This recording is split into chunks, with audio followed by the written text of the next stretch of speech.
as the Brewers try to make it back-to-back wins for the first time in a month.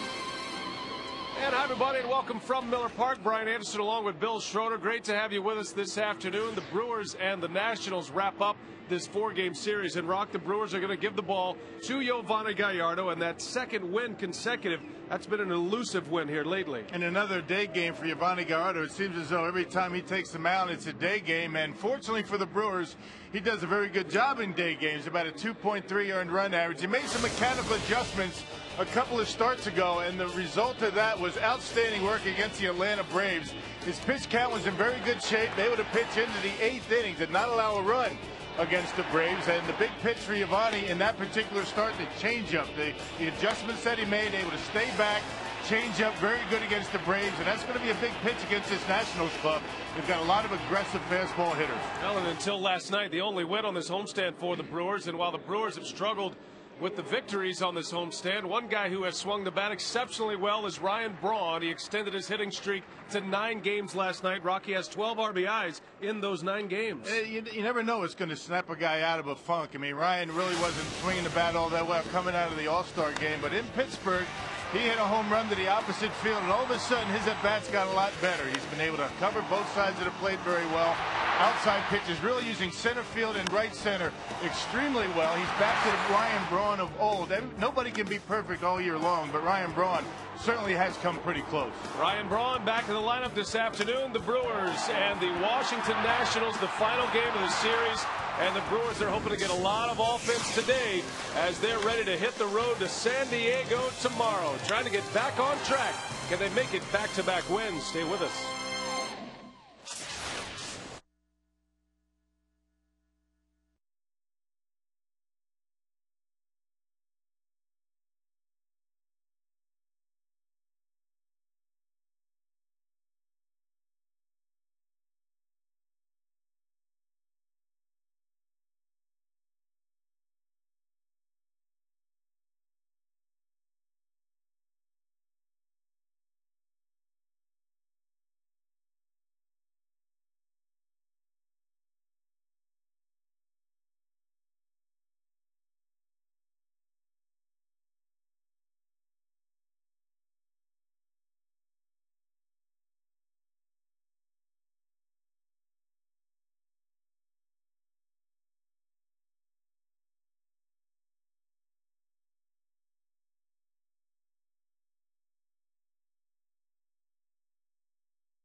Chief umpiring his 4,000th game. Quite a milestone indeed. After 31 years as a big league umpire, the 56-year-old Joe West was honored before the game. A surprise visit from Bruce Fleming. Get a picture of this with the crew? Can you get a picture with the crew? Now Bruce Fleming umpired in 5,162 games. The record holder is Bill Clem at 5,370. And Country Joe West, singer-songwriter, umpire extraordinaire, umpiring his 4,000th game in the big leagues here today. Congratulations to Joe West. He'll be calling the balls and strikes here this afternoon as Yovani Gallardo takes to the mound for the Brew Crew. Gallardo against J.D. Martin. Here's how the Washington Nationals line up. Jim Riggleman, their manager. And this lineup brought to you by Subway. Nyjer Morgan, Alberto Gonzalez, and Nick Johnson, the top three. Middle of the order is Adam Dunn, Ryan Zimmerman, and Willie Harris. And Will Davis, Anderson Hernandez, and J.D. Martin rounded out. Noticeably absent is Josh Willingham, who is out with a neck injury, but is available to pinch hit. And Rock, there is Gallardo. And how about the Piggly Wiggly scouting report? Well, before his last start, he made a couple of adjustments in his delivery, able to stay back a little bit better, and because of that, he had the best changeup that he's had all season long against the Atlanta Braves, and that's going to be an important pitch for him against this free swinging Nationals ball club. He's been very good here at Miller Park in his career, at 274 earned run average. This year at home, an ERA over 3 and a 5-5 record. Set the Brewers for you defensively with Braun, Cameron, and Hart in the outfield. J.J. Hardy gets the day off today, so Counsell is at short. You've got McGee and Fielder at the corners, Counsell and Lopez at the keystone, and Jason Kendall and Yovani Gallardo making up the battery here this afternoon. Matinee baseball from Miller Park, and Gallardo making his 21st start of the season, looking for his 10th win. Yovani coming off a gem his last time out. 7 1/3 against the Atlanta Braves of shutout baseball. That was a 4-0 win for the Milwaukee Brewers. And the first pitch called the ball by Joe West, and the ball removed for Joe West. That'll go in his trophy case, his 4,000th game. Could have at least called it a strike. There's a strike. Nyjer Morgan leads off for Washington. 304 hitter coming in. He has 3 homers, one of those in this series against the Brewers. He's driven in 34. 7 hits in 15 at-bats in this series for Nyjer Morgan. And doing a lot of different ways. He has a home run. He's got a couple of infield hits. He had a bunt base hit yesterday. So a guy that really has done a nice job at the top of this Nationals order.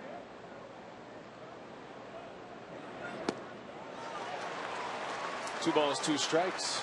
There's that changeup. That was a dandy of a pitch against the Atlanta Braves. It's the first time really that Yovani threw a lot of changeups this year. It's been basically fastball, curveball, but the changeup, a very good pitch for him. Gallardo giving up just 4 hits against the Braves in 7 1/3. When he came to the big leagues, he used the changeup a lot more than we've seen from him this year until his last start. That was his money pitch, and of course his strikeout pitch is that devastating curveball.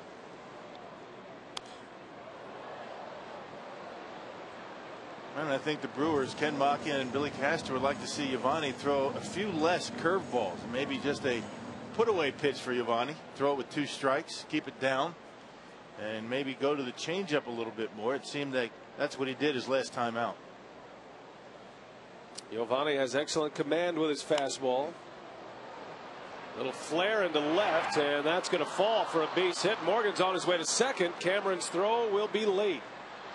And Nyjer Morgan does it again. Boy, this guy has been a very tough out. He is now 8 for 16 in the series and hustles his way to a double to start it. Well, he gives himself a chance. He makes good contact in with 2 strikes and uses left field very effectively. Fastball down, fastball away from him, and just serves it out there to left field. Brian Braun got a late break on it and couldn't keep it in front of him. So it's going to be a leadoff double for Morgan. And immediately the Nationals put a runner in scoring position for Alberto Gonzalez. One thing the Nationals have done well in this series is strike early and strike often. They've had some big innings in this series. The Brewers managed to come back last night. They were down 4-0 after the second inning, after a 3-run Washington second. Nationals have had 2 3-run innings, a 4-run inning, a 6-run inning, and a 7-run inning in this series. You talk about putting crooked numbers up. It's exactly what the Nationals have done to the Brewers this entire 4-game series. Yeah, on Friday night, the 6 and 7 run innings came back to back. Back to back in the 5th and 6th. Pretty much putting that game away. Jim Riggleman taking over for this ball club. After the All-Star break, Manny Acta was fired during the break. And Gallardo strikes out Gonzalez. There's that curveball Rock's talking about. The put-away pitch and strikeout number 1 for Giovanni. Yeah, Giovanni threw a lot less curveballs just to get ahead in the count. I mean, trying to throw him for a strike. The effective curveball is when he has 2 strikes and able to throw it down in the dirt and get the strikeout. I guess the point being that the fewer curveballs that these hitters see, the more likely they are to swing at it with 2 strikes.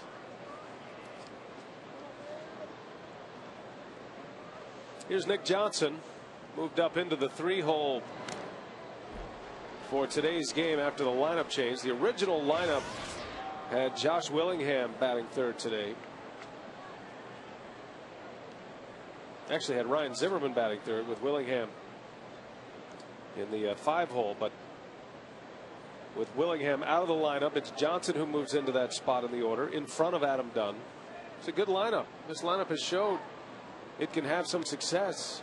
They get on base a lot, among the National League leaders in on base percentage as a team, and what they've shown in the series, Rock, they hit the long ball as well. Yeah, top of their order is pretty good. Christian Guzman sitting this one out at least early. Josh Willingham not in the lineup, but I mean, their top 5 are pretty good. I mean, a good top of the order here in the National League.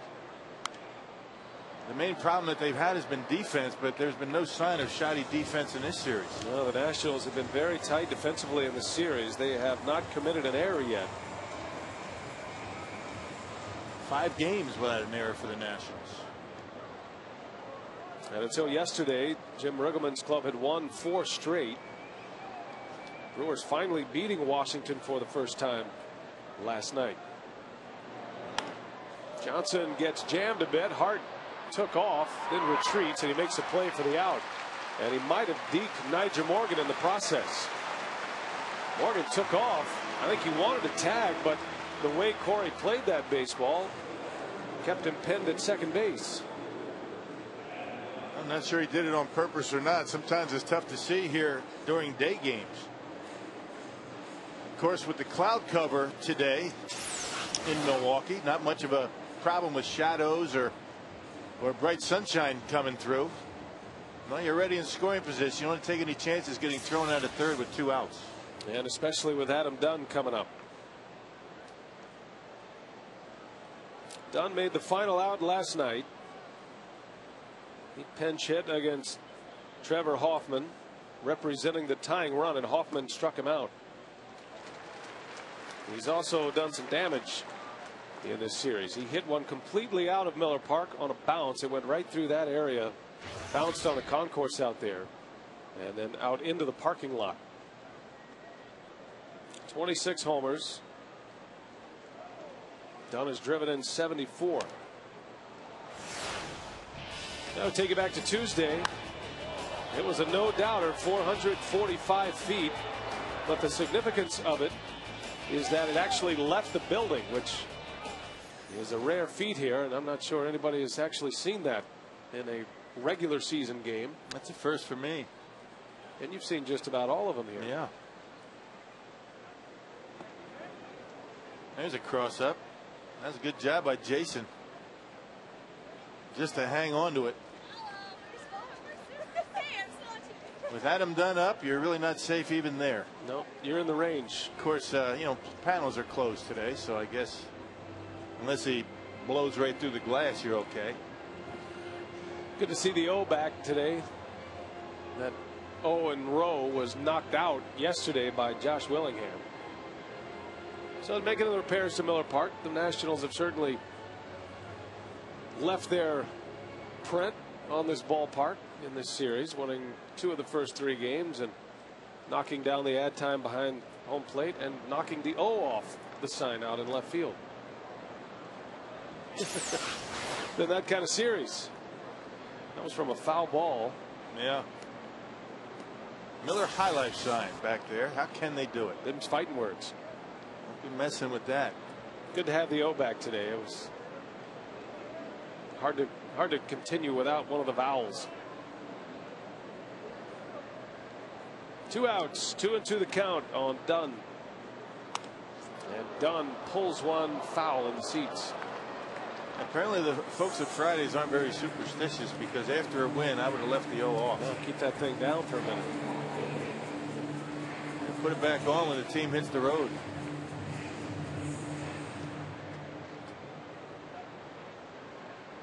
Good crowd on hand today. Big crowd for a matinee game on a Thursday. And they're hoping to send the Brewers off to San Diego on a winning note. Milwaukee trying to make it back-to-back wins for the first time since late June against the Mets. Morgan's on his way to third. The throw is in time. McGee hangs on to the baseball. The helmet comes flying off. And that is a mistake by Nyjer Morgan. With Adam Dunn left standing at the plate. Morgan gunned down.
Big money at Menards. By Time Warner Cable, the power of you. And brought to you by AT&T, your world delivered. Still making their way in. Just a few tickets available. Big crowd today as the Brewers and the Nationals match up for the final time.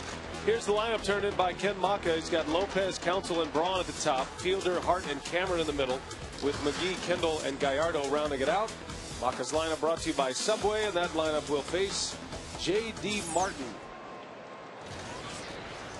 Felipe Lopez, the switch-hitting second baseman, set to lead off the former National, and he dumps one into center, but right there is Morgan. Out number one on one pitch from J.D. Martin. Man, let's check out the Piggly Wiggly scouting report. He's been in the minor leagues 8 years, 9 if you include a stint in Syracuse this year. But he had a pretty good record down in the minor leagues in his career. Control pitcher, not a big strikeout pitcher. He doesn't walk too many either. And from what we understand about Martin, not an overpowering guy. A cutter and a curveball, his two pretty good pitches, two best pitches. Third career major league start for Martin. It's his first major league start on the road.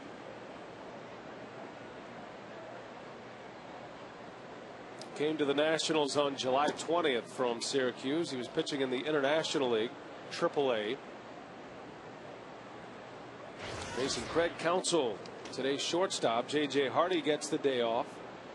Ken Macha was telling us 2 days ago that he was planning on giving Hardy this day off, the day game after the night game.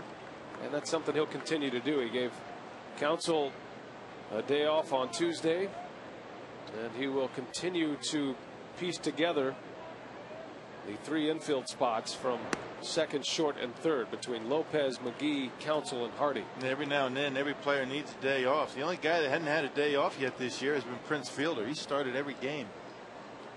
JJ's really starting to swing the bat pretty well. Counsell beats one into the ground. Johnson's got it. And 2 outs in this first inning for J.D. Martin. The Washington Nationals Defensive League. Adam Dunn, Nyjer Morgan, and Willie Harris in the outfield. Zimmerman, Gonzalez, Hernandez, and Johnson around the horn, with Will Nieves catching J.D. Martin. Washington so far this year committing 89 errors.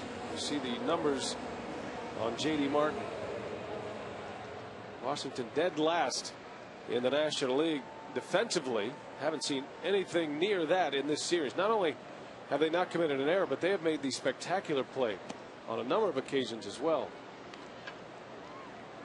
Especially that guy, Nyjer Morgan. He's been running down fly balls in the gaps all series long. Yep, left center to right center. Everybody out there, the left fielder and right fielder, have where they're standing and over toward the line. He's been on just about everything, Nyjer Morgan. He's really had a good series. Taco Bell, who's hot? Ryan Braun riding a long hit streak now that is at 9 games, has 12 RBIs during the hit streak. There's that cut fastball from Martin. 85 miles an hour. He'll top out with the fastball. Good sinker at about 90, 91 at best. 1-2 the count on Braun. Count even to 2-2. Braun on this homestand has 11 hits. He's 11 for 22 with 3 home runs. Big homestand, but a homestand that the Brewers have come up a little short at this point. Only 2 wins thus far. Atlanta Braves came in, took 2 out of 3 from Milwaukee, and then Brewers have dropped 2 of the first 3 games to the Nationals. Manny Parra picked up the win yesterday. His 5th win of the season, despite giving up 5 runs in 6 innings. Nice comeback win for the Crew yesterday. And a good turnaround for Manny's start. He struggled early. 2nd and 3rd innings, not very good for Manny. Or I should say 1st and 2nd innings, but did a nice job after the 2nd inning. He had 4 solid innings after that, just giving up the 1 run. And finished his day with a chance to win thanks to Casey McGee's pinch hit 2-run homer in the 6th. Braun breaks his bat. Little roller out to Gonzalez. And that's a 1-2-3 inning for J.D. Martin. On our way to the 2nd at Miller Park. No score.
To the 2nd we go at beautiful Miller Park. The roof is closed today. Had some thunderstorms in and around the Milwaukee area, so taking no chances. Roof closed, panels closed, temperatures in the low 70s. outside as we get underway. It's probably about the same inside. Adam Dunn was left standing at the plate when Morgan was thrown out. He breaks his bat, and an easy play to McGee. F5 on the shift, and one away for Gallardo. Well, everything you knew about fantasy football is about to change. Introducing the all-new Fox Fantasy Football with more customizable features and new ways to play. Log on to foxsports.com on MSN and join the next generation of fantasy football. One out for Ryan Zimmerman, Washington's all-star third baseman. He's belted 18 home runs this year and driven in 63. Zimmerman yesterday was on base 4 times, 2 hits and 2 walks, and had 2 runs batted in.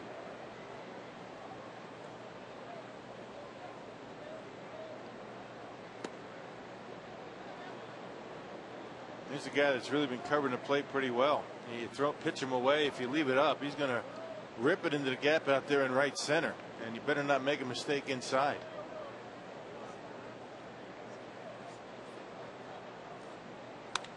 And a curveball that he hits the other way. Lopez lost his footing briefly, able to recover for the out. And 2 gone here for Yovani Gallardo in the second. So we're talking about getting the arms extended, hit that ball pretty well. Hey, Brewer fans, if you can't watch your Brewers on Fox Sports Wisconsin, you can always catch the game on your computer with MLB.tv. It features 100 out-of-market games every week, and you can catch those you've missed on demand. For details, go to Brewers.com, where baseball is always on. Pretty quiet so far today in baseball on the trade front. A lot of activity yesterday. Pirates were busy trading away their middle infielders. Jack Wilson was traded to the Mariners, and Freddie Sanchez to the San Francisco Giants.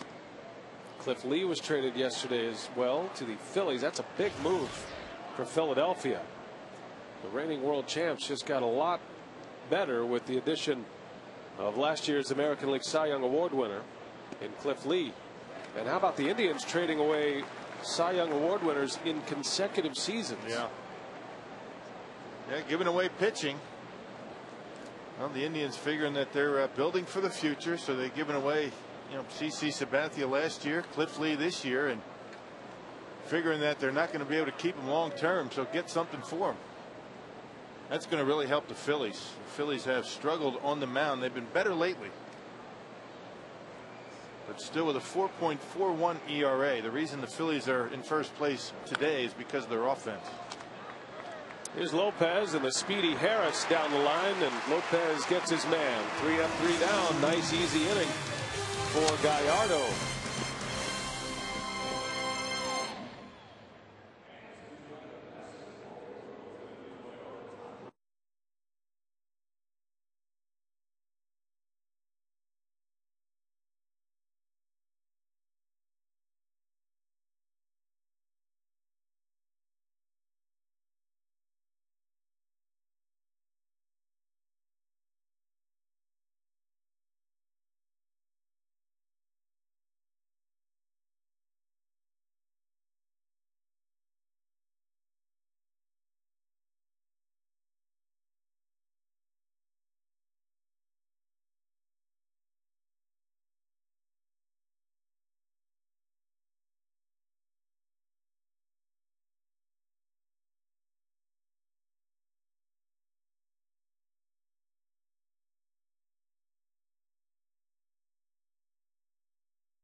deadline is drawing closer, and it's been pretty calm.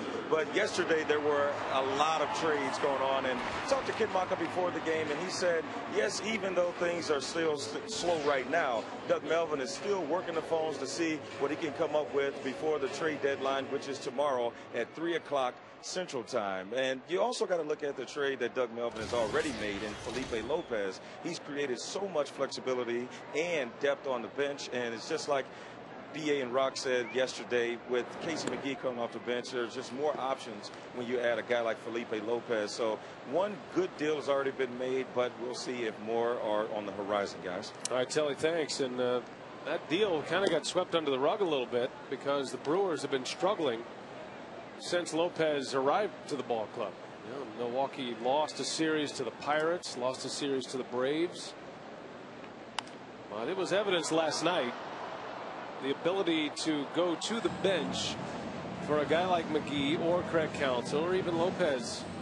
Today it's J.J. Hardy who you can go to, but having that extra guy and that stability at the top of the order is going to pay great dividends, you would think. Well, the one guy that Macha has been able to use relatively consistently has been Catalanotto. He's been a guy that's been able to come off the bench and get some base hits. Prince Fielder strikes out, first out of the second inning.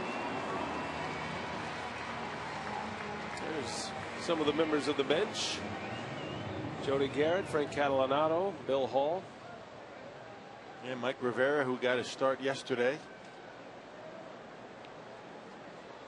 Hardy, the afternoon off, will be available to pinch hit. Hart and Hardy starting to swing the bat with some authority here lately. Corey Hart has found his home run stroke as well. Had a couple of home runs on this homestand. Good to see those two together. Ricky Weeks will continue his rehab with the team the rest of the year. The double play combo, Hardy and Weeks. Big loss for the Brewers. And until they acquired Lopez, one of Ricky's good buddies. That's right off the leg of Martin, and Hart is on with a base hit, an infield hit. And we'll see if Martin's okay. Right, Corey's been covering that outside part of the plate pretty well. I mean, able to hit the ball hard, and a lot of times he's hooking it into left field. Check out this location. Outer half, bangs it right back through the middle, slows it down. Either got a piece of Martin and the mound, or just the mound, or just Martin, one of the two. But Corey Hart with an infield base hit. Looked like a Schinberger. So Hart comes up with another hit, and the Brewers have a base runner, the first hit of the game. First base runner for Milwaukee, with one away in the second inning. See how aggressive the Brewers are going to be on the bases today. I mean, they've been running a little bit more lately.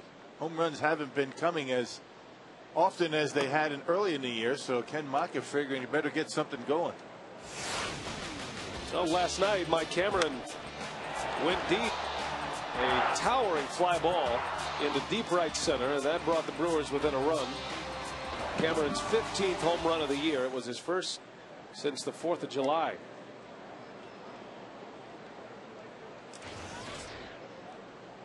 Cameron, 15 long balls, 44 runs batted in. He's had a good month of July offensively, despite an 0 for 14 run at the plate, which was snapped with that home run. Still has a batting average over 300 this month. There's a strike on the corner. 1-2 the count on Cameron. And when Cameron thinks up the middle into the opposite field, like most hitters, he does a good job staying on the baseball and has plenty of power to hit it to right center. Once in a while, Cameron, like all hitters, will get a little bit pull happy, and that's when he falls into some problems.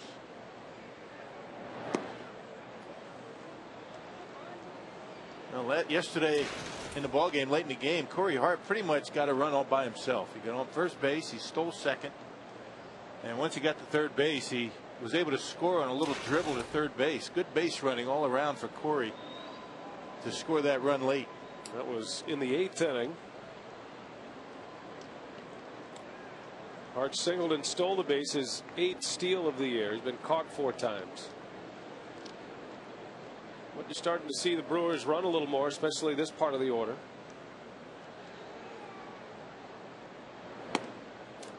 Three balls and 2 strikes on Cameron. Well, it does 2 things. It takes you out of that double play, which has been a problem for the Brewers this year. They hit an awful lot of double plays. You get a man in scoring position. Every now and again, you can manufacture a run like they did last night in the 8th.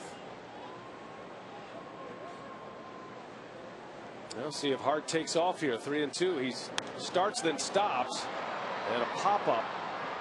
Back is Gonzalez, and he's got it for the out. Looked like he slipped.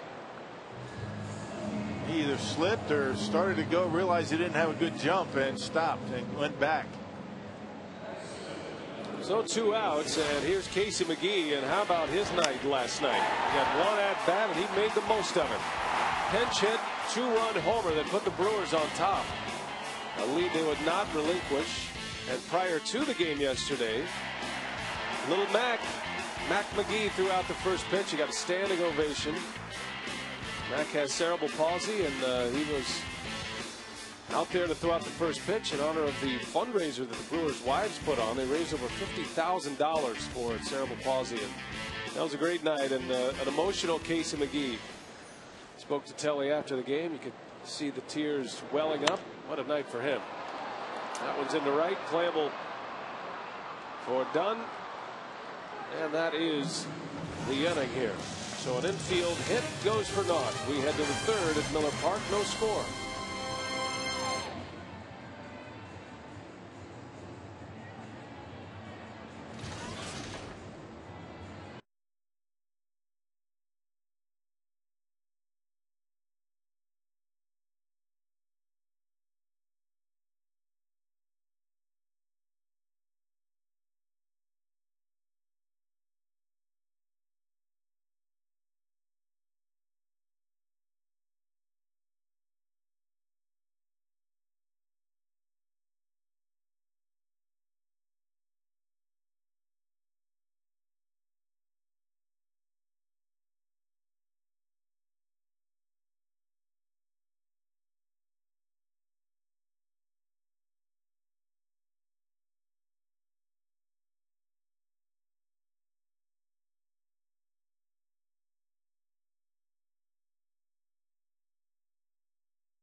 Baseball on Fox Sports Wisconsin is presented by Blaze Farm and Fleet.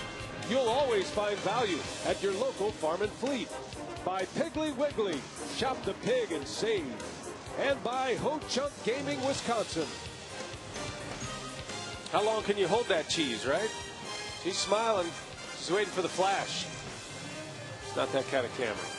A lot of kids at the ballpark today having a great time at Miller Park. So much to do here, not just the baseball, but all around the ballpark in this Associated Bank Kid Zone out there. A lot of fun. You got me there. I was looking for the cheese. Maybe a hunk of cheese he was holding. Say cheese. Talking about the smile. See, that would have brought a bigger smile to her face. Darth Vader.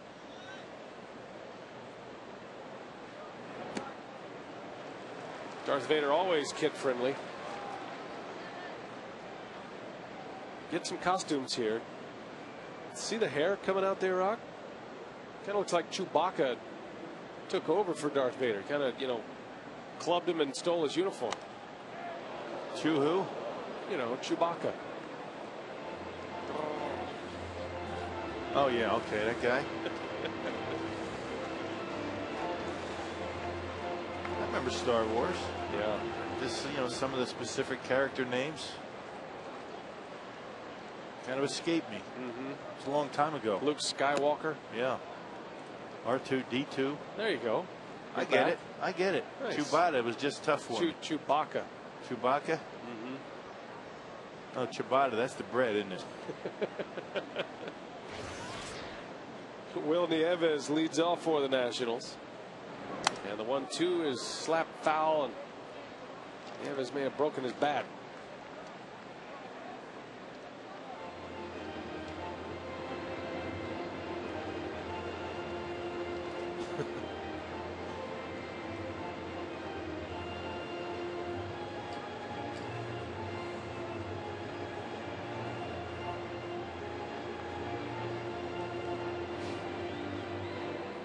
Got to get in the right seat with those T-shirts. Yeah. Poor kid. Feel bad for the little girl.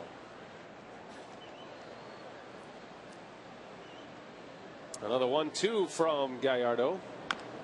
Slow roller, going to be a tough play. McGee bare hands and unable to come up with it. Nieves safe at first on an infield hit. Second hit for the Nationals, and the second time in 3 innings they've had the leadoff runner aboard. Man, another good curveball by Yo. This time Nieves able to get a piece of it and rolls it in a perfect spot. Casey McGee just couldn't make the bare hand pickup. Do or die. Got to go barehanded. Just couldn't make it. Would have been a close play anyway at first base.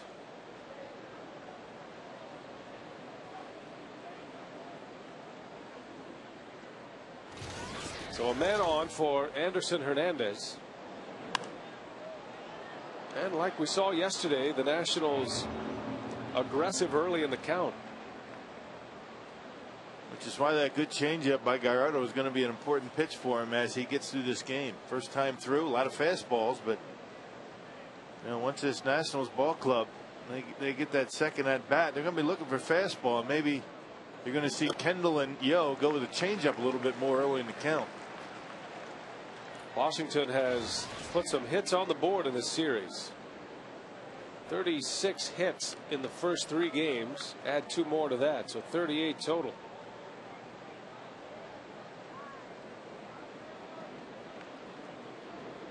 Oh, to the count to Hernandez. 1 ball, 2 strikes. Now the Brewers headed to San Diego tonight. A 3-game series at Petco Park in San Diego begins tomorrow.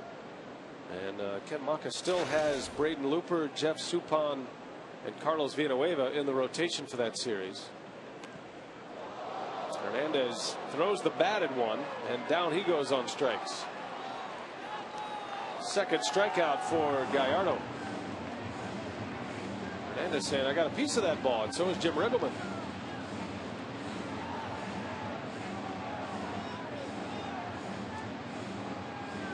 That would be quite a feat to throw a bat at a baseball and catch a piece.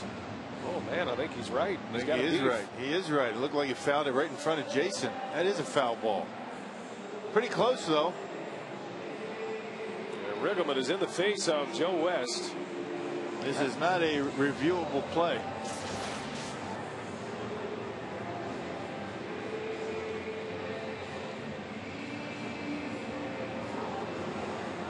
Jim Riggleman's asking him to ask for help, and Joe West, the crew chief, is not going to do it and is about to get tossed here.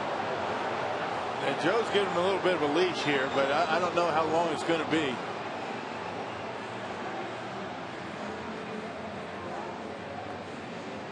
And Riggleman's on his way to the third base umpire now.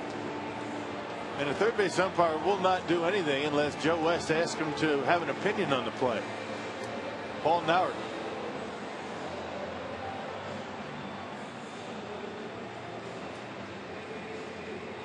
Gone. He's out. Joe West stared him down.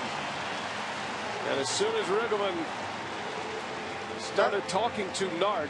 What is Riggleman doing talking to Nart? He didn't make the call. He can't say anything unless Joe West asked him if he saw anything different. I have no idea what Jim Riggleman is talking about to the third base umpire. Now, as soon as Riggleman went to third base, you knew it was coming. It was almost like Joe West paused for a dramatic effect.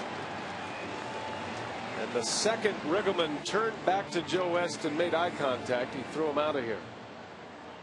So he gave him his say. I mean, he allowed him to say what he wanted to say, and then once he went down to third base umpire, that's it. If you don't believe me, you're going to go to somebody else. You're out of here. You see, Paul Nauert, the third base umpire, is not saying anything to Jim Riggleman unless he's asked by Joe West. That's the way it goes. So Joe West umpiring his 4,000th career game. Will have to fill out an ejection report after this one. Pat Corrales will take over as the manager of this club the rest of the game. By the way, speaking of umpires, we're going to have Bruce Fleming on with us in the 4th inning. So that'll be something we can talk about. See Bruce down the field when they were exchanging lineups. Looked good, didn't he? All dressed up. Handsome man. Hair combed. He looks good. He looks primped and proper for television. Yeah. Put a little makeup on him. I'm looking forward to having Bruce in here. Feel free to send your text questions to us if you'd like to ask Bruce an umpiring question. We'll throw a couple out there for you and see what he has to say.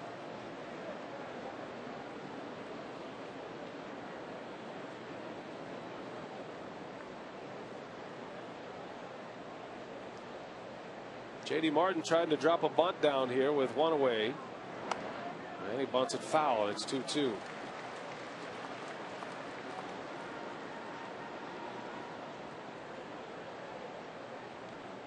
Martin at the plate actually sparked a key rally for the Nationals against the Padres the last time out. A 5-run rally with 2 outs. It was Martin who was up there with 2 away, thinking it was going to be a 3-up, 3-down inning. He had a long at bat. West calls him out. Gallardo strikes out J.D. Martin, 3rd strikeout for Giovanni. Yeah, right at the knees, right down the middle of the plate. Tough pitch to bunt. Easy pitch to pop up. Now, Fox Sports Wisconsin encourages you to visit any participating Dairy Queen location on Thursday, August 13th for Miracle Treat Day. For every Blizzard treat purchase, $1 or more will be donated to select Children's Miracle Network hospitals. That's miracletreaty.com for a list of participating Dairy Queen locations. Great cause. We're behind it 100%. Top of the order here with 2 outs, Nyjer Morgan.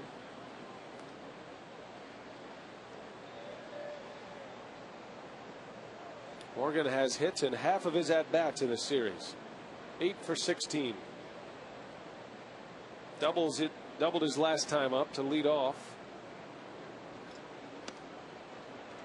But a costly base running mistake, perhaps. Morgan on a pitch in the dirt tried to go from second to third and was thrown out to end the inning with Adam Dunn standing at home plate. Now you never want to make the third out at third base.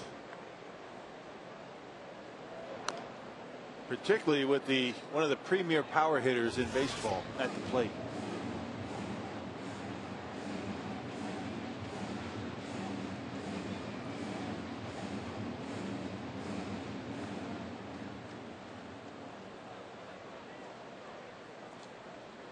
Nyjer Morgan, one of the many former Pirates playing for other major league clubs at this point. They have emptied out what seems like their entire starting roster. Their starting lineup from opening day, which included Nate McLouth and Nyjer Morgan, Freddie Sanchez, Jack Wilson, Adam LaRoche. Another runner takes off. Kendall fires to second, and it's in time. How about that play from Counsell? Able to get the tag on the helmet of Nieves. And the inning is over. So for the second time, an inning ends on the base pads. Athletic move by Counsell. Boom, right on the helmet. Good call.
Long about January, the grass is green, the sky is blue. Fantasy Camp 2010. Taking registrations now. You can log on to the web, brewers.com/fantasycamp, or call 262-679-3612. A great time will be had, I guarantee it. You get round-trip airfare from Milwaukee to Phoenix, and all events right there at the beautiful spring training home of the Brewers at Maryville. How's your fantasy camp coaching roster shaping up, Rock? Yeah, there's one. Pat Listash will be a returning coach. Eddie Cedar, Dale Swaim. Saw a shot of Mike Fetters there. He'll be back. Gorman. And a cast of others. And fantasy camp's starting to fill up. Brewer fans all over the country. I think we had 13 states represented last year. Nice. That's a great time. Rock does a great job putting it on, and you get treated just like a big leaguer. Really. And Tony Migliaccio and his staff, take care of you in the clubhouse and wash your clothes and not your street clothes. You got to take care of those yourself. Your uniform hung up when you get to the clubhouse in the morning. Roger Kaplinger and his staff, Dan Wright, fix all your aches and pains. Gallardo off the end of the bat. And 2 quick outs for J.D. Martin. And our friends from Miller Lite, Miller Brewing Company, take care of everything else. A little bit off the end of the bat. And a nice, easy floater over to second base. Well, so far, J.D. Martin has pitched well. He's only given up 1 hit. That was an infield hit by Corey Hart.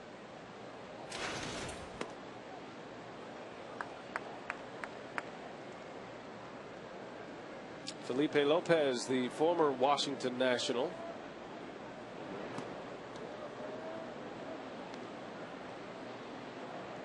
Lopez flew out to center field in the first inning.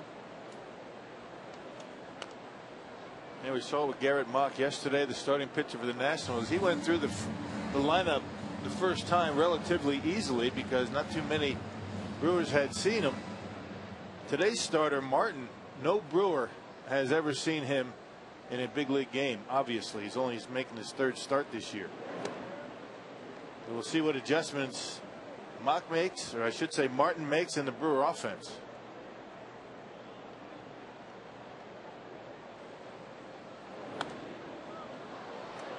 And Lopez fouls it out of play.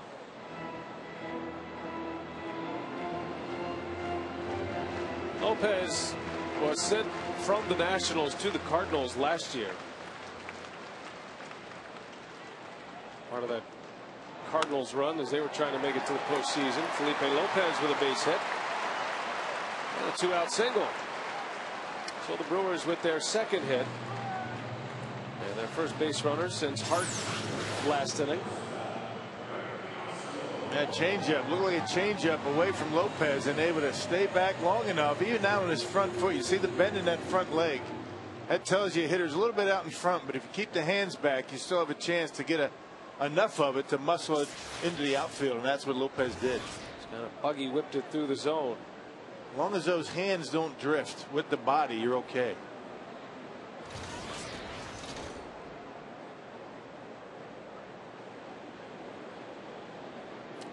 Normally Lopez a stolen base threat, but he's been slowed by tightness in his hamstrings. Knocked him out of a couple of starts. As Counsell rips one foul.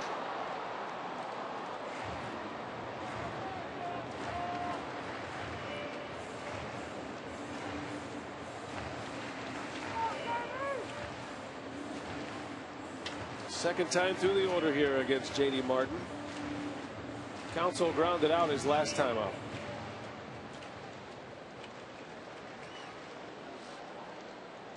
Trying to get Braun an at bat here in this 3rd inning. No score yet. Counsell hits that one well to right. Dunn looking up, and Craig Counsell has hit one out. 2-run home run for Counsell. Number 4 of the year. Forever young, the 38-year-old Counsell continues to have a resurgence at the plate. He's been something else, I'll tell you. Guy's been incredible and able to generate some power this year. And knocks that one out of here. Second home run on the homestand. Gets it out of here by plenty. Actually, his last home run came in Pittsburgh. Counsell, if you're wondering, the most home runs he's ever hit in a season, he hit 9 in 05 with Arizona. But other than that, he has matched a career high. Never had more than 4 in a season, with the exception of that 05 year as a member of the Diamondbacks. Should have dropped those hands earlier. Completely overhauled his swing, and he is having one of his best seasons offensively. And I'm not talking about lately, I mean best of his career with the bat. Braun is down, the inning is over, but Counsell strikes. 2-0 Brewers as we head to the 4th.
All right, time now for our Aflac trivia question today. Which current Nationals pitcher was acquired by Milwaukee and a 96 deadline deal? That's a good question. Got to go back a little ways. Craig Counsell with a 2-run home run for the Brewers. Unexpected powers. Counsell gives the Crew a lead, and Nyjer Morgan responds with a base hit. So a lead runner on, and we are pleased to be joined here in the booth by the legendary umpire, future Hall of Fame umpire, Bruce Froemming. Thanks for coming on with us today. Great to be with you. We're going to talk a lot of shop today. One of the great things about working here in Milwaukee, Bruce is from this area, and we get a chance to talk to him all the time. So we wear him out and wear him out. Finally, we say, why don't we just put him on the air? Yeah, let's let him explain all the things that go on in the game, not just to us, but everybody out there. Plus, we'll get it right. Umpires need a voice, right? See, now you always tell me, how can you see balls and strikes way from back here? See how easy it is? Yeah, I got the cameras right here. Yeah, you can easily call a game from here, Bruce. Great to have Bruce Froemming here. Of course, Joe West is umpiring his 4,000th game today. It's quite a milestone for the crew chief behind the plate. Bruce Froemming umpired 5,162 games. So he's got a long way to go to catch you, but I know that was a nice moment for you and Joe today. That's a big moment for Joe and for any umpire. He over 4,000 games, which means he's done about 1,000 plate jobs, and he's on his way to the next milestone, which I don't know if he'll hang around long enough for that, but but you get 4,500 to 5,000. He might even break the record if he hangs in there long enough. But I don't. What were you saying to Joe there? Giving him the business. I had just said goodbye to him in the dressing room, and he thought I was gone. And so it was a surprise. Oh, yeah. Good. Yeah. Good. Good thing he can drop that trophy. That's a nice piece of crystal right there. That's well done. Yeah, it was, and it came from his crew. The crew had it mailed in to my home. And I brought it out, and a little warm moment for for Joe West. So tell everybody what you're doing with Major League Baseball these days. Well, I'm working with Major League Baseball as an assistant to Vice President of Umpiring Mike Port and Executive Vice President Jimmy Lee Solomon. And obviously, I work for Bud in Major League Baseball, mentoring with the young umpires. And it started slow last year because it was my first year off the field, and but I'm in the swing of things now, and I like to see the product, and we got a lot of good young umpires coming up. Such a vital part of the game. Morgan takes off, stops, Kendall to first, and Morgan is back in there, clearly out there, but called safe by Ed Rapuano. Just kidding. Just kidding. Bruce, baseball has had to have changed. I mean, just night and day from when you started as an umpire many, many years ago. I mean, what are some of the biggest differences that you've seen? Well, the biggest change is there's a couple. One, the starting pitchers. When I started out in 1971, it seemed through the 70s, all the pitchers wanted to go 9 innings, and going back through the 60s when I was in the minor leagues, it just seemed that, you know, you had on a given day the starter went 7-8 innings, and then, you know, pulled for a pinch hitter or whatever. But that part of the game has changed, and I think the length of the game has changed because of the amount of pitchers that come into a game. When you have 7, 8, 9, 10 pitchers in a game, 4 or 5 from each side, it slows the game down because they got to come in from the bullpen and get their warm-ups, and you got pinch hitters and the manager coming out and going to the mound, and that takes time. And I think those are the 2 biggest changes I've seen. And obviously the money for where the players are today, where they were, you know, 37 years ago when I got in the big leagues. Hitters are a lot different these days, too. I mean, hitters back in the old days, I mean, I don't mean old days, but back in the 70s and 80s, they go up there hacking. They see a pitch they like, they're after it, and now it's more working to count. Does that put more pressure on you guys as umpires? No, it doesn't really, because that pitcher out there today, Gallardo, he's got to throw it over the plate, and we're looking to call balls and strikes, and foul ball right there. But there's really not, you know, I don't consider what the pitcher does to put pressure on an umpire. I think the pressure on an umpire comes from rain situations in certain ballparks, and the pressure of traveling and in and out of cities 3 times a week. You're on an airplane 3 times. That's where the pressure is, because now with the vacation that the umpires get since 1979, guys get home to see their families and everything, and I think it's really helped umpiring and the attitude and everything else. Nigel Morgan steals a base. So you guys get how many weeks off throughout the year? They get 4. They get 28 days during the season, and it's a huge thing, especially for young umpires with young families. And Nigel Morgan with not a very big lead, but had a pretty good jump, and with his speed doesn't need either or both, and not even close at second. Kendall asking Joe West if the batter interfered with him. Joe respectfully disagreed. And you talk about pressure on umpires. How much has the Quest Tech and the video replays of balls and strikes every single day have an effect on what you guys do on a daily basis back behind home plate? Well, addressing the Quest Tech and the monitoring of pitches, it never bothered me, because it's an evaluation product. But the umpires are graded by score on every plate game they do.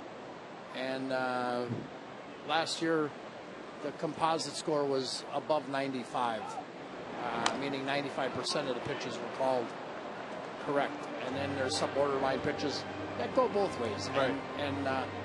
But when you get a staff of 70 guys that are above 95%,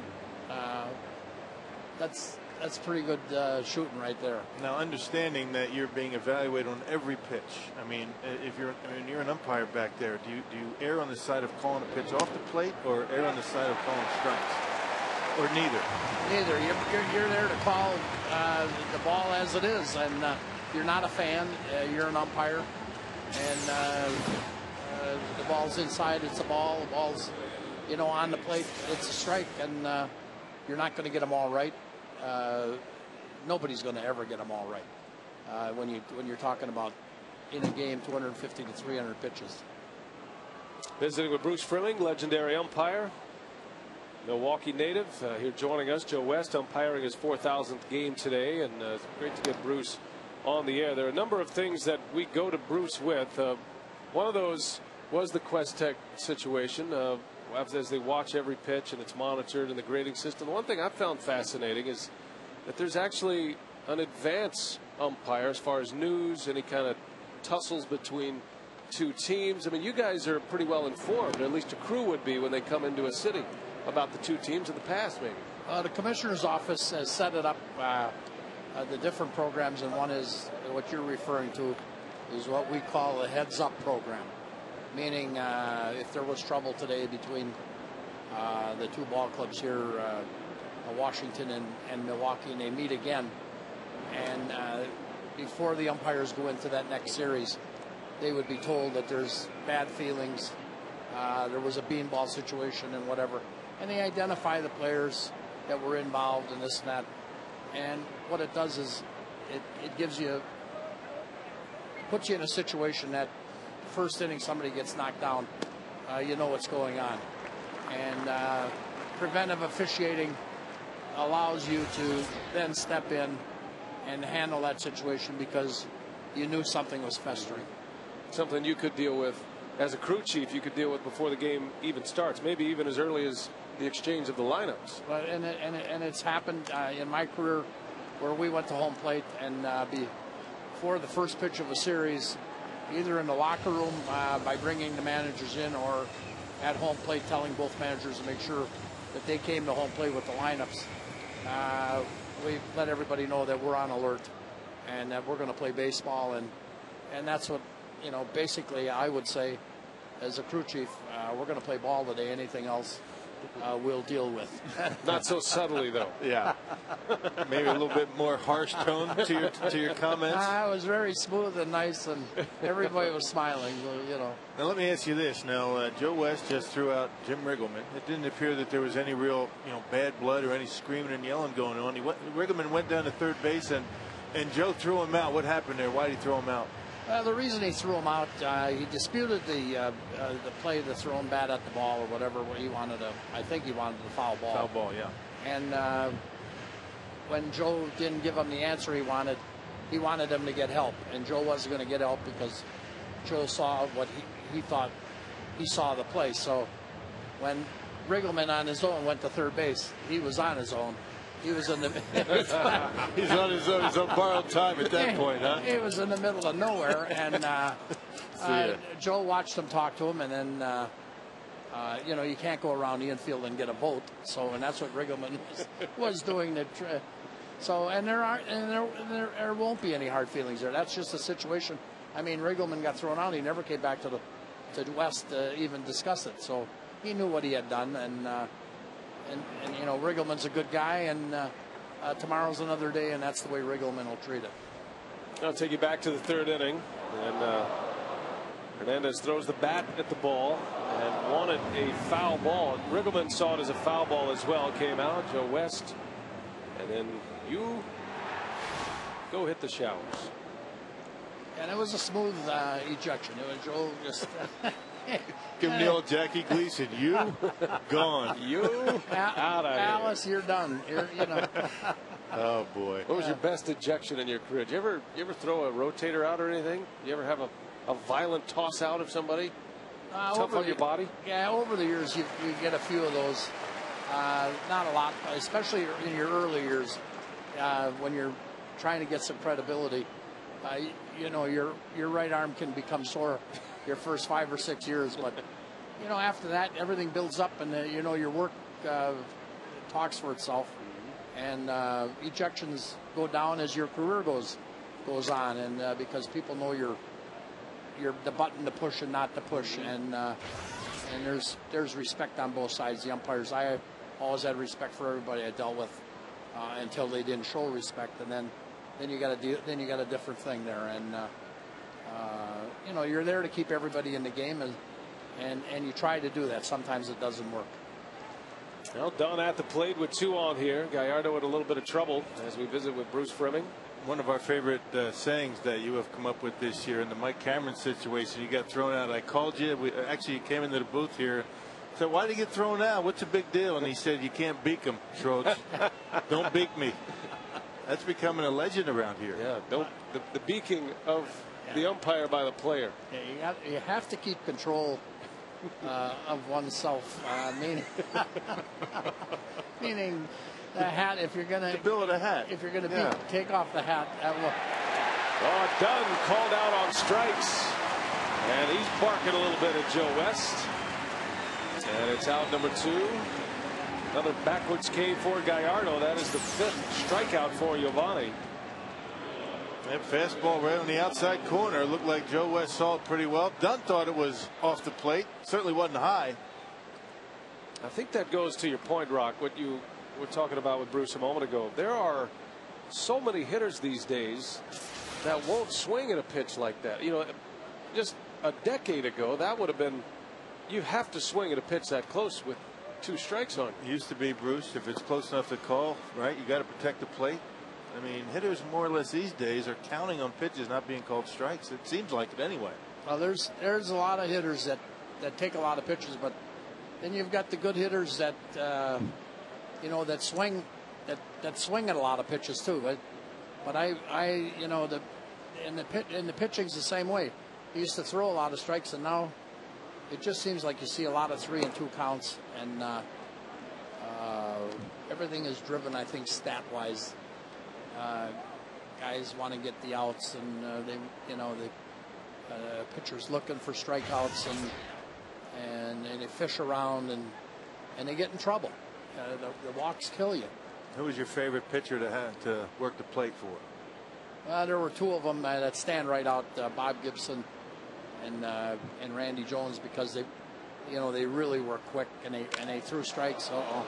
Zimmerman hammers that one deep left center, and it's out of here. A 3-run home run, and just like that, the Nationals are on top. Well, this club has come to town swinging the bats in this series. Zimmerman belting his 2nd homer of the series, his 19th of the year, and with 1 swing of the bat, Washington has the lead. Now, certainly Zimmerman, one of those guys that once he has the count in his favor, he gets a pitch he likes, he's going to go after it. A lot of guys would take 2-0. But Zimmerman, big, strong power hitter, gets one down the middle and hits a bullet out of here into the Brewers bullpen. He'll get him behind Zimmerman, left one out over the plate. That's his hot zone, out over the plate. So 2 outs, bases empty, 3 runs in. Shutout is over for Giovanni Gallardo. And here is Willie Harris visiting with Bruce Fleming here in the booth. A chance to catch up with the legendary umpire. Bill Clem has the record for games umpire. That is, I believe, 53-70, and then Bruce is right behind him, 51-62, right? How many years, total years in the major leagues? 37. And 50 overall, right? As an umpire? Yeah. Started in 1958 and went through 07. So it just, or what are we at? We're 09. Yeah. I remember 07. Your last game was right here in your hometown, right at third base. What a great moment that was. Last game of the year. Well, we got a chance to visit with your family that day. Family, they all came in, and my wife. It was an exciting day for my wife, Rosemary, and the kids and grandkids were on the field. It was really neat. I remember the dinner that they had for you at the MAC. That was a lot of fun. Joe Buck came in. He was the MC. It was a great dinner. It was a lot of your umpire friends were there. Yeah, and Jim Leland. Yeah. Don Zimmer. There's a called strike 3. Willie Harris is gone. Bruce, thanks for your time. We always enjoy catching up with you and appreciate all your insights. Thanks, Bud. We'll be calling, checking in with you. Great to be here. I had a lot more, but you know what I mean. We got to pick it up another day. Bruce Fleming, everyone.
Community. Earlier today, Ryan Braun visited with nearly 1,300 kids from the Little Brewers Baseball Club. The club gives kids ages 6 through 9 an opportunity to participate in a summer baseball program through the Boys and Girls Club of Milwaukee.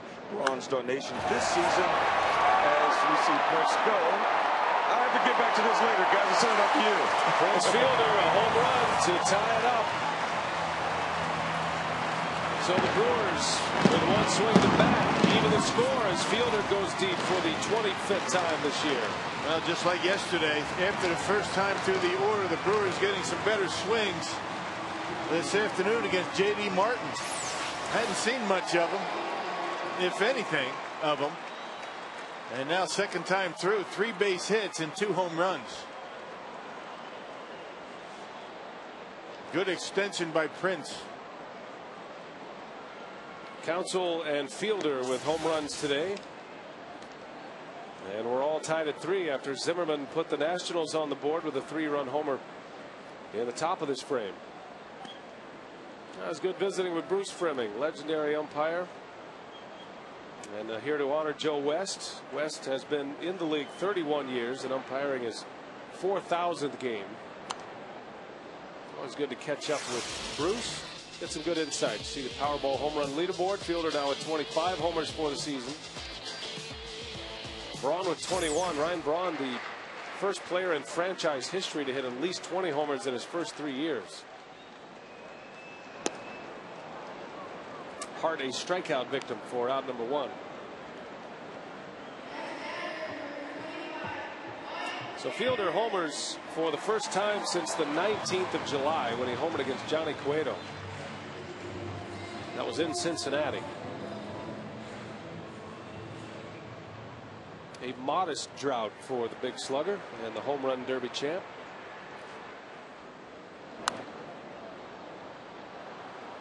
Now with a swing like Prince has been putting on baseballs this year, you don't figure him going on too big of a slump too long. Particularly his plate discipline.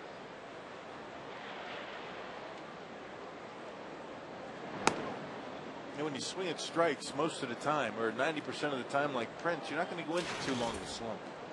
It's when you start chasing pitches out of the strike zone, down in the dirt, up and in. That's when you can put together those 0 for 15s, 0 for 20s. Cameron down on strikes. Good curveball from J.D. Martin. That's his 4th strikeout. And 2 outs after the Fielder home run. Aflac trivia. Which current Nationals pitcher was acquired by Milwaukee in a '96 deadline deal? Think about the guys who've been around a long time. Ron Vallone traded to the Brewers from the Padres for Bryce Flory, Mark Newman, and the big chip in that deal was Greg Vaughn. And Malone still at it after all these years. Yeah, big time power, Greg Vaughn. Had a good career with the Brewers. McGee hits it sharply back to the mound. Nice play by Martin. And the inning is over, but Fielder ties it up with a long ball, his 25th of the year, and we're even at 3.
All tied at 3 thanks to Fielder's home run in the bottom of the 4th. All of the runs today have been produced by the long ball. Counsell has a 2-run homer. And Ryan Zimmerman with a 3-run shot for Washington. Our text to vote question all week, courtesy of U.S. Cellular. Best closer of all time in your opinion. W for Hoffman, X for Eckersley, Mariano Rivera with the letter Y, and Z for Goose Gossage. You can text your thoughts to 234-234 and we'll have the final results for you on Sunday in San Diego as Trevor Hoffman returns to his home. All tied at 3 here. Will Nieves leads off. And Gallardo outside the 1 pitch to Zimmerman, managing to shut down the Washington Nationals. Giovanni struck out the side in the 4th, but that 3-run home run, a big blow to Gallardo early. And another big inning for Washington. Slow roller. McGee with his glove this time makes the play for the out. And he always has that one down pat, doesn't he? That's the 3rd time he's done that in this series. Well, after most Sunday Brewers home games, kids 16 and under can run the bases at Miller Park, as we're going to take a look at the replay. Second time in the game that Nieves has hit a slow roll to third base. First time was a base hit. I jumped the gun on the promo. That's what I get. That's what I get for thinking up here. Anderson Hernandez at the plate. But you know what? I was on a roll with that one. That was, you know what? It was one of my best. I think you got your point across. Well done. Promos are kind of getting in the way of the action here today. Yeah, that base run is compliments of great clips. Great clips. See? See? I had it going. I know it. Once you stop, can't get it going again. Hey. Well done, Rock. I apologize to the folks at Great Clips.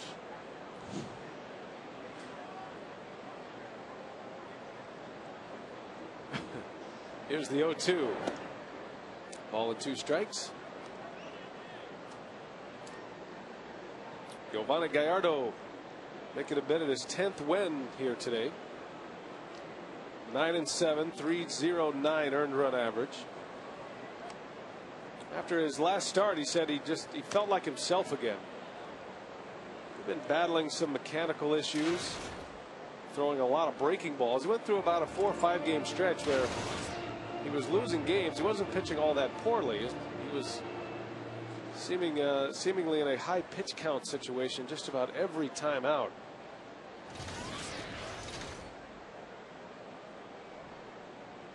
And one of the adjustments that he's made, he's staying back a little bit better, just staying balanced on that back leg just a tick longer and allowing everything to catch up. And because of that, he's able to get on top of his pitches and has been more effective with his command. His release point is much more consistent. Gallardo among league leaders in strikeouts, has 6 today, gives him 142 for the year. He's just behind Dan Herron for 4th in the National League. Tim Lincecum continues to set the pace for strikeouts. Lincecum with 183 this season. Wouldn't that be something if you see another 300 strikeout season? Didn't think that day was going to happen again. Lincecum has a chance. That one's drilled down the left field line by the pitcher, and it is pulled foul. Man, oh man. That gave everybody a heartbeat here.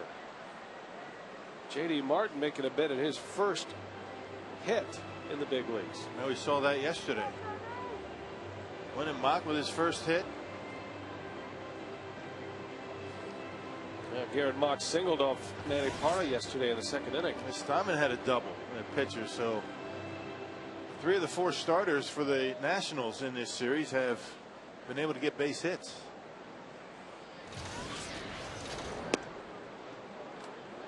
Well, Giovanni looking for a quick inning here in the 5th. And then Gallardo set to hit second in the bottom of this frame. 1-2 to J.D. Martin. And down he goes. Strikeout for Gallardo, number 7.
With the AT&T Rapid Rewind.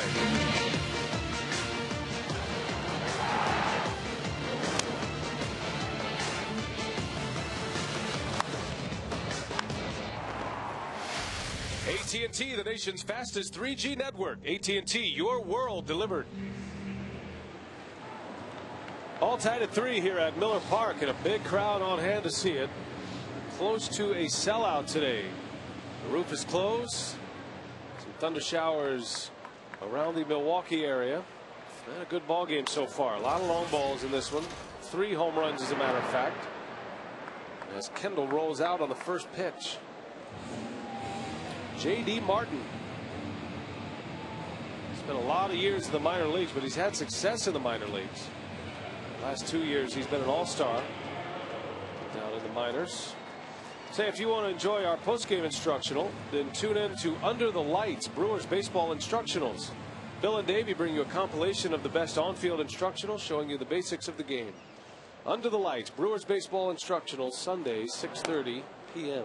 We're going to have a crowded instructional today. You're joining us, right? No, I think I'm out. You're out? I got written out of the script. How's that? Well, we got a star-studded instructional. Wait. I thought you were joining us. No? Tough to break in that roster, man. That's Johnny Mack, I think, is going to join us today. Johnny Mack will be here. He sticks around. Into center. Morgan's got it. 2 outs. Let's get back to your participation. Johnny Mack will take over, and all week long you've been talking about what do you guys have in mind us today with Johnny Mack? I don't know, but we have you in mind. We're going to need you. What do you need me to do? We're going to be talking about the shift. I think that's one of the things that we're going to do. We need bodies out there to show. Okay, I'll be there then. You can be the third baseman and can play up the middle on a big shift. You know, for Prince. I think I can handle that. Be backing out. We're not going to have you sliding or anything. I'm ready. I know your arm's in shape, playing catch with Eddie Cedar just about every day before BP. You know, we had a good run there for a while. Ed Cedar and I. We were. What happened? I'm not sure if Ed just couldn't find anybody else to throw with, but for a few days there, I mean, probably what, 4 or 5 days? Yeah. I was throwing with him, warming him up for batting practice, and the Brewers kept winning. Morgan able to cut it off, and Lopez in there with a double. So Felipe Lopez has his second 2-out hit. I think it was the same exact pitch. Off speed, pitch away. Lopez once again able to keep the hands back. That one a little bit lower. Look how short and sweet that stroke is. Able to get down on it.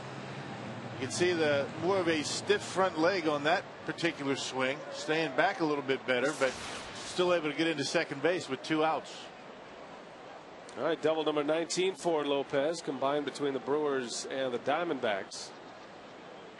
And here's the home run hitter, Craig Counsell, stepping in with 2 outs. Counsell hit a 2-run homer his last time up.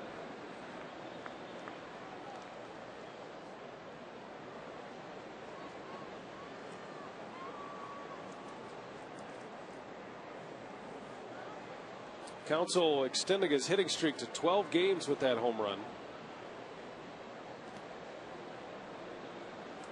And during the streak, he's batting over 400. 2 homers. 7 runs batted in for Counsell. That's his longest hitting streak of the year.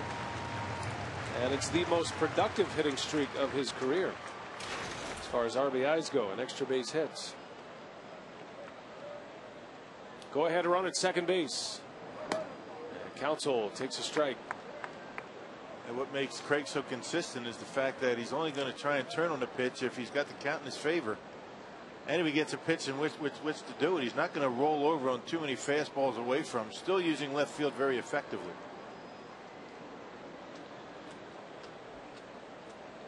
Lopez in scoring position. Should be able to score on a base hit. And Martin trying to keep him close. After that home run, Counsell's batting average is up to .301 now. His current season batting average. He's been able to keep it right around 300 all season. Little flare into left. Willie Harris will make the catch. And the side retired. So the Brewers get a double with 2 outs, but cannot score. And we are still tied at 3.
Wisconsin Lottery and its family of instant scratch games. Odds are you'll like them.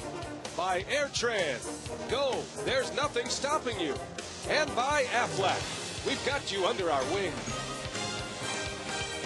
Well, little luck never hurt. The luck of the Irish, perhaps, today. Bernie's got the right idea.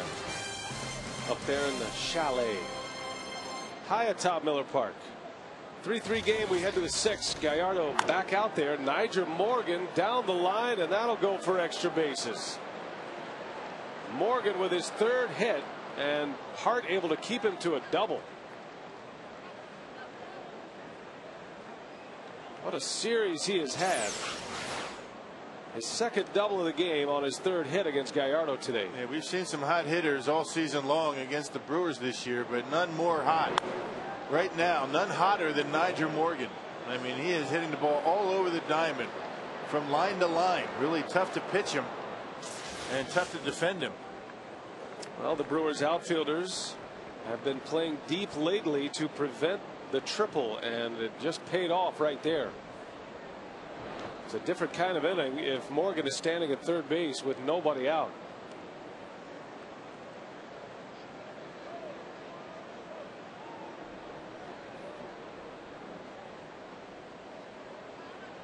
Gallardo's pitch count in good shape. 88 pitches as we work here in the 6th inning. 5 hits for the Nationals. Morgan has 3 of them, and a good bunt laid down by Gonzalez. A sacrifice bunt gets Morgan to 3rd base with 1 away. Well, he squared around late, but able to get it down. And with Morgan's speed at 2nd base, doesn't have to be a very good bunt. Gets such a good jump, and he's so fast. He accelerates so quickly. Off on a dime, and the fact that Casey McGehee had to vacate the bag made it an even easier play to get to 3rd. So now Gallardo has to go through the middle of this Washington order with the go-ahead run at 3rd base. Just 1 out. The Brewers forced to bring their infield in. And a good contact hitter at the plate in Nick Johnson.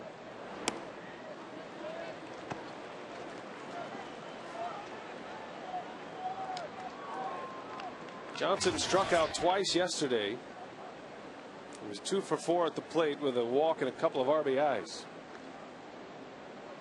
Gallardo could use a strikeout here. Adam Dunn will hit next.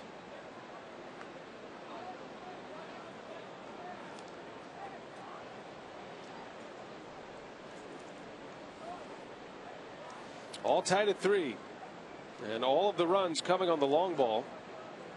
Zimmerman hit a 3-run homer in the 4th inning.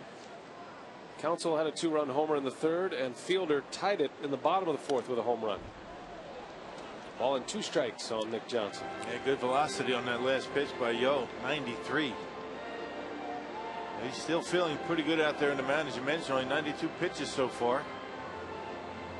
Been doing a good job limiting the walks. He's only walked 1. Unfortunately, that walk came before that Zimmerman home run. Walked 5 in his last start. The 1-2. Johnson lays off. Johnson has a very good eye. Doesn't strike out much and walks a lot. He's walked 19 times this month, as a matter of fact. That's up there among National League leaders.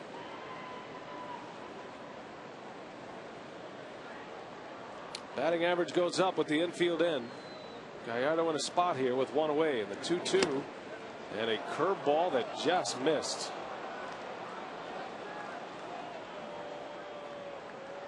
Well, that's a pitch that Giovanni wanted to get right there. Would have been nice to lock him out.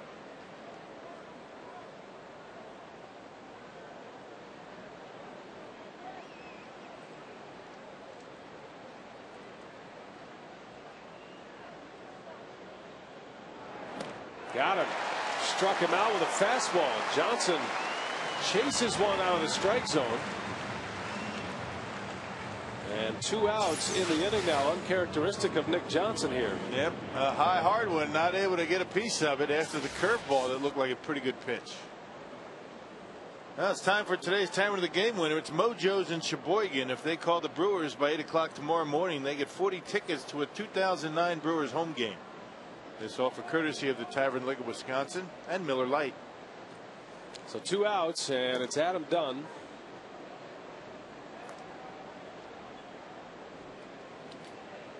Dunn is 0 for 2. Gallardo struck him out in the 4th inning on a fastball. He got him looking. Giovanni with 8 punch outs thus far through 5 2/3 innings.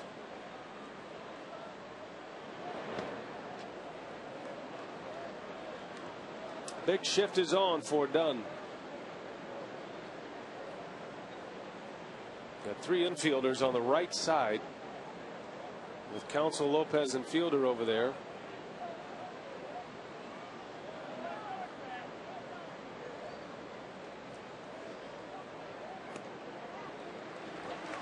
Two and one. Good pitch to get back in the count. Yeah, he's had good command of that pitch all day. That pitch outside on the outside corner to lefties. That actually was a changeup.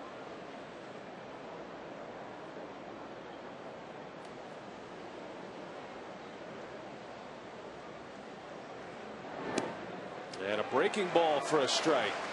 Right on the back door, and Gallardo has done at 2-2. He's come back to even the count. Nice pitch. Not much you're going to do with that.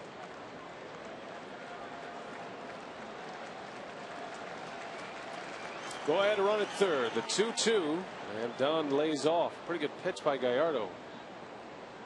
Dunn able to check his swing, and the count goes full now, 3-2. Ryan Zimmerman is next. Morgan started this inning with a double. And right now, that's a big play by Hart to get to it quickly and hold Morgan to a double as opposed to a triple. The 3-2. Swing and a miss. Kendall puts the tag on him to secure it. And Gallardo strikes out his 9th. He punches out Johnson and Dunn to end the inning with a runner at third base. Still tied at 3. Brewers coming to bat.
Brewers and the Nationals, final game of the series, and it's been about the long ball today. Craig Counsell with a 2-run homer in the 3rd inning put the Crew on the board. Zimmerman's 3-run home run in the 4th came with 2 outs, and it gave the Nationals the lead. At the very next inning, Prince Fielder goes deep, leading off the 4th inning on the first pitch to tie it. Meanwhile, Gallardo has been able to pitch off a few hooks and showboating in the sausage race by the hot dog, and it cost him today. That's what he gets. Who else would be showboating but the hot dog? That's a good point, Ron. Here's Braun facing J.D. Martin. Braun, Fielder, and Hart due up here in the 6th inning. Martin's pitched a pretty good ball game. He's given up just 5 hits, and those 3 runs on the home runs by Counsell and Fielder.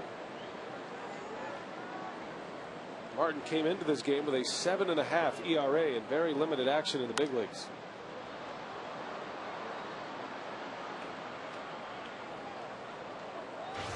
Brewers trying to keep pace. Cardinals won in extra innings last night. The Cubs shut out the Astros yesterday. So the Brewers started the day 4.5 back in the National League Central behind St. Louis.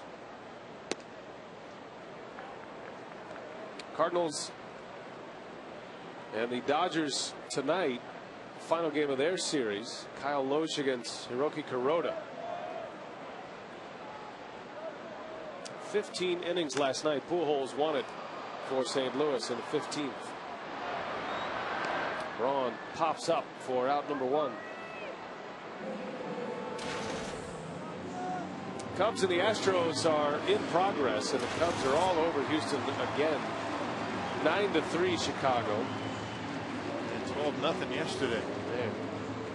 Jake Fox, Milton Bradley, they both homered for the Cubs. Carlos Lee and Kaz Matsui have homered for Houston. 2 big innings against Russ Ortiz for the Cubs. They had a 4-run second and a 5-run third. Now the standings will take care of themselves, right? Just got to play better baseball if you're on the Brewers camp and try to get things turned around and see where you end up. Yeah, no sense worrying about what other teams are doing if you're not winning yourself. You start getting things together, you win today, have a good road trip, and then you start thinking about the standings again. Now, one season doesn't lead to the next, but I remind fans that last year, remember, there was a 19-game stretch in late August and early September where the Brewers were 4-15. In the heat of a pennant race, it cost them their manager, Ned Yost.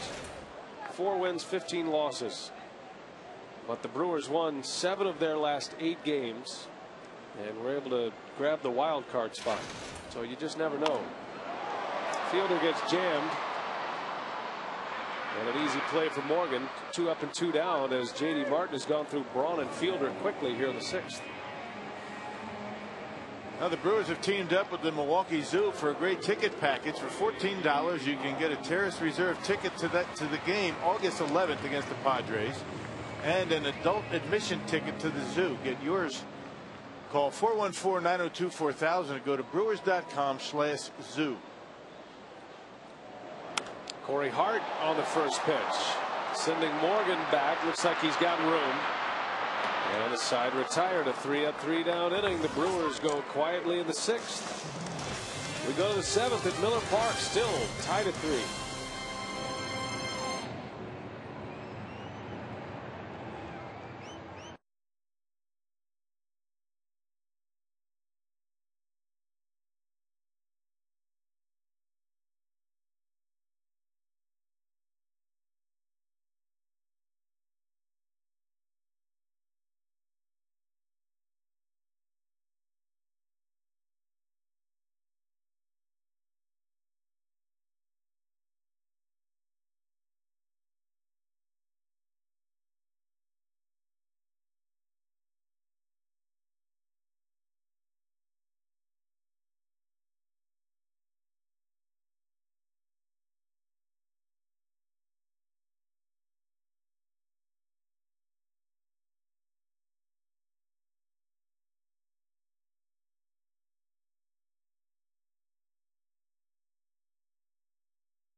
Brewers baseball on Fox Sports Wisconsin is presented by Triple Hops Brewed Miller Lite. Great taste, less filling. And by Toyota, proud sponsor of the Milwaukee Brewers and the Tundra Territory at Miller Park. To the 7th we go at Miller Park, Milwaukee, the home of the Brewers. All tied at 3, each club with 5 hits. And all of Washington's runs coming on one swing of the bat by that guy. Ryan Zimmerman hit a 3-run homer with 2 outs in the 4th inning. That has been the only bogey today for Yovani Gallardo, who has 9 strikeouts through the first 6 innings. And did an impressive job getting through the 6th after a leadoff double by Morgan. And a sacrifice bunt. He struck out Johnson and Dunn with the go-ahead run at third base.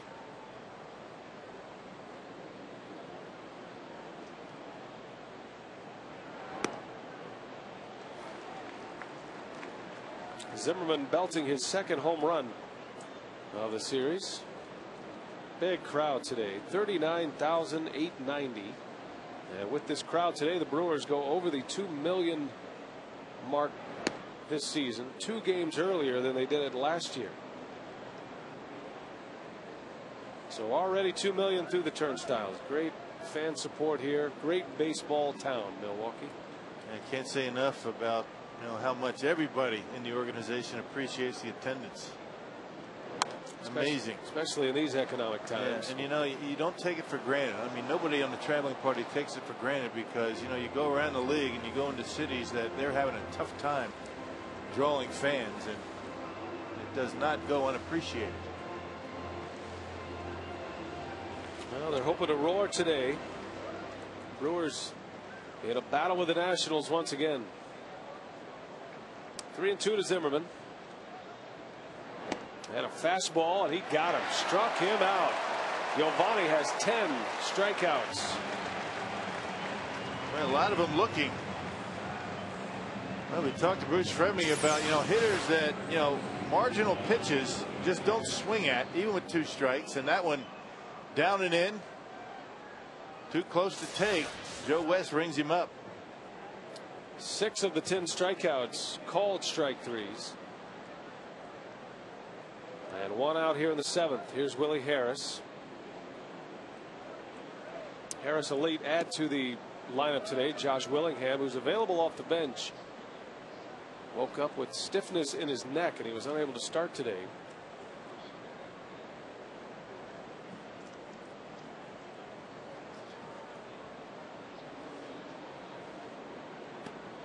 And there's a strike from Gallardo, 1-1.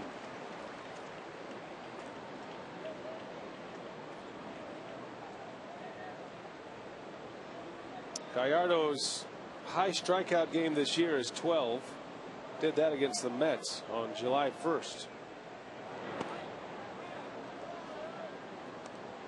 He has been amazing during the day this year. Yovani Gallardo, it seems as though every one of his starts, or the large portion of his starts, have been in the daytime. And before today, his ERA in day games 2.35. 7th in the National League in that category. Harris pops it up. And Mike Cameron will settle under it for out number 2. Well, we hit the road tonight. The Brewers are headed to San Diego. Trevor Hoffman returns to the place that made him famous. 16 years as a Padre. And Miller Lite, what's on tap? All games on Fox Sports Wisconsin. We are on the air tomorrow at 8:30 p.m. for Brewers Live. Some milestone saves for Trevor Hoffman in San Diego. And he's looking forward to returning. And his good buddy Heath Bell, whose name has been swirled about in some trade rumors here lately, now closing games for the Padres. And Heath Bell was an all-star this year. Hoffman's former setup man. A lot of mixed emotions for Trevor going back to San Diego. The 10 strikeouts today. Yovani Gallardo now tied for 3rd in the National League with, I think it's Rich Harden. Yep, Harden 3rd on that list. Tim Lincecum leads the National League in strikeouts, and Javier Vasquez of the Braves 2nd. Vasquez pitching today. And another one to the list. Gallardo strikes out Nieves, number 11. Yovani locked in here as we head to the home 7th stretch time at Miller Park.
and the Italian Job.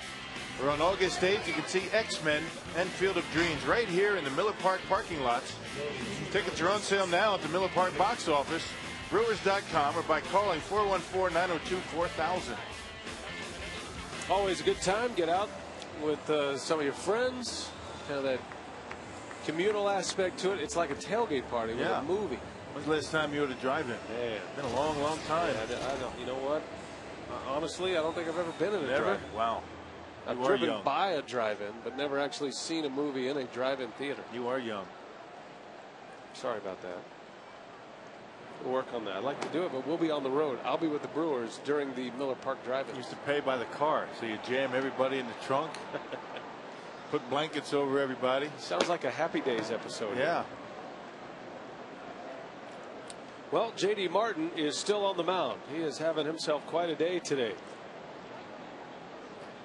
Martin's 6 innings thus far. He's given up the 3 runs on 2 swings of the bat. Counsell the 2-run homer in the 3rd, and then Fielder a solo shot in the 4th, throwing a lot of strikes, which is what he did in AAA and what earned him his promotion. But Brock, you got to tip your hat to this guy. He has paid his dues in the minor leagues. Yes, sir. I mean, he had a partial season in the minor leagues this year, and that makes 9 years for Martin in the minor leagues. Cameron down the line. That's a fair ball. Over to cut it off is Harris. Cameron's going to give it a try, and he'll make it without a throw. Mike Cameron with a leadoff double. And there's your go-ahead run here in the home 7th. Well, Cam able to go down and get a pitch away from him and hook it right down the line. A curveball. Cam stays back on it, gets it inside the 3rd baseline, and with his speed, an easy double. So now it's time for a little ABC baseball. Double, get him over, get him in. And it's Casey McGee once again. He hit the big home run last night. Pinch hit 2-run homer that proved to be the game winner. That came in the 6th inning last night. Got a chance to put the Brewers on top once again here in the 7th. And McGee slices one to right. That's a base hit. Dunn is up with it, and Cameron will be held as Dunn gets off a good throw to the plate. So McGee with a single. And the Brewers have something cooking here in the 7th. Runners at the corners, nobody out. Now McGee rewarded for a very good approach up the plate. If he was going to make it out, it was going to be to the right side. He's able to stay back and hit a pitch down in the strike zone, just slices it into right field. Cameron had to freeze because he wasn't sure it was going to get over the head of Hernandez. But with nobody out, don't take any chances.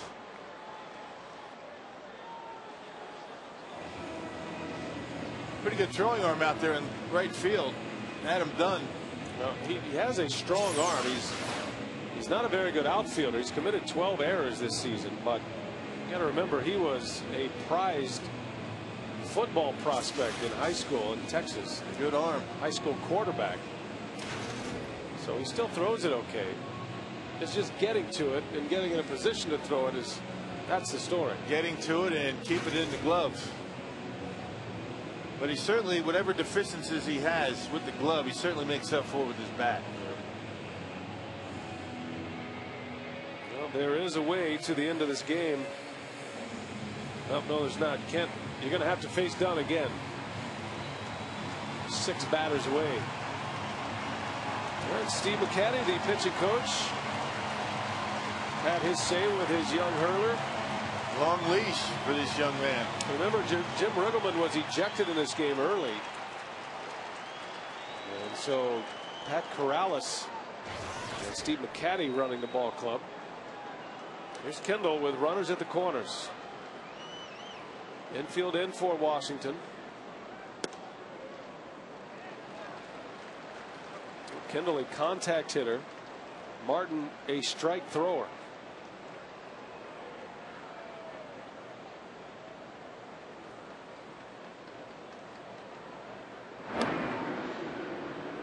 Yeah, Martin hasn't walked a batter yet today. He's thrown a lot of strikes.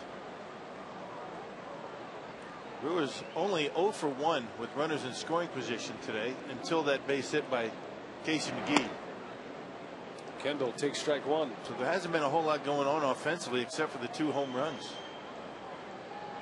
You know he's going to be around the zone. When Martin left the International League, when he was promoted to the big leagues, he led the IL in strikeout to walk ratio and walks plus hits per innings pitched, the WHIP stat, which is an important stat concerning base runners.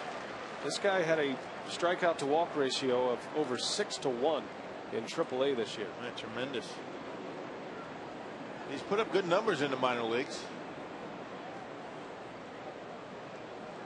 2-1 to Kendall with runners at the corners. And Kendall pops it foul. That'll get into the seats.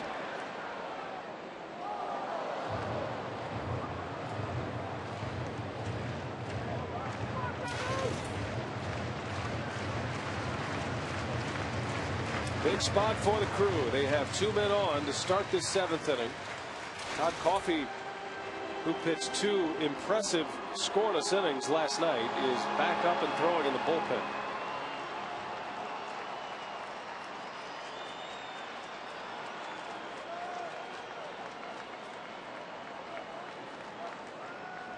The 2-2, and Kendall breaks his bat. Little roller. Here comes Cameron to throw to the plate. And is he safe? He got a foot in there. Wow. Joe West right on it. And I think he got it right. Wow. That's a gutsy call by the home plate umpire. Pat Corrales on his way out. He'll get there at some point. Well, the throw clearly beat Mike Cameron to home plate.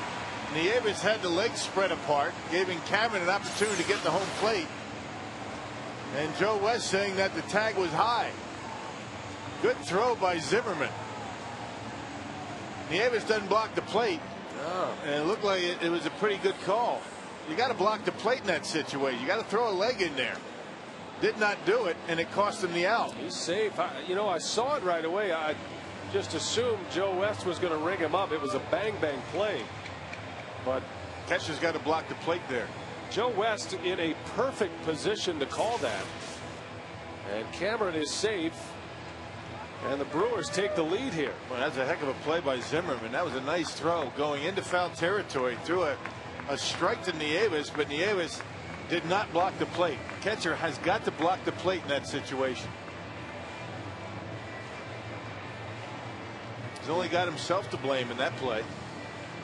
It's almost like he was flinching for a collision instead of just dropping down. The throw didn't miss the shoulder of Cameron by too much. I don't think he saw the ball all that well and kind of froze him for a second. But in that situation, catchers are taught you got to throw a leg in there and you got to try and block the plate. Had he done that, he probably would have got the out. Check out Zimmerman and the angle with which he throws the ball to Nieves at home. Right there, Cameron only halfway there. Look how close that ball comes to hitting Cameron. Nieves has his legs spread all the way apart right there. That's why Cameron had the opportunity to slide right in between his legs and get in there safely. And that, look how clearly that ball beats him to home plate. And that was a good call by West. a great call, and that is a great slide from Mike Cameron. Actually, that ball wasn't even close to Cameron, so that wasn't the issue. Nieves had plenty of time to block the plate. He chose not to. You're always taught as a base runner, especially in a spot like that, either barrel over a catcher or go straight in feet first and catch the closest point of the plate. Cameron did just that, and the Brewers get a gift right here. The other thing you're taught as a base runner, whether you're going to any of the bases, you feel like you're going to be out by a lot, you run right to the gloves. In this case, you run right to the glove of Nieves, making it a little bit tougher for the fielder to catch the baseball. Sometimes it's going to hit you. Well, after all that, a pitching change here as Sean Burnett comes on to work. Now, Ken Maka had Jody Garrett in the on-deck circle. He was announced. And then once the lefty came in, J.J. Hardy will now come on to pinch hit for the Brewers. A little decoy, right? Ken Maka sending up Jody Garrett, not expecting to use him. You send up J.J. once they bring the lefty in. So J.D. Martin is out, 6+ innings, 7 hits, 4 runs, and a tough left-hander is on to work in Sean Burnett to face J.J. Hardy, who gets a pinch hit appearance in the 7th inning. Still nobody out, a run is in. The Brewers have the lead, and runners at first and second.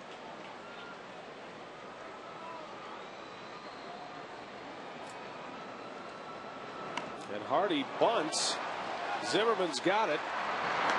And his only play is first base, so a sacrifice bunt for J.J. Hardy. And now it's second and third for the top of the order. American Family Insurance will be hosting their car seat safety check event on Saturday, August 22nd from 9 to 12 at the Sausage House. For details, go to Brewers.com.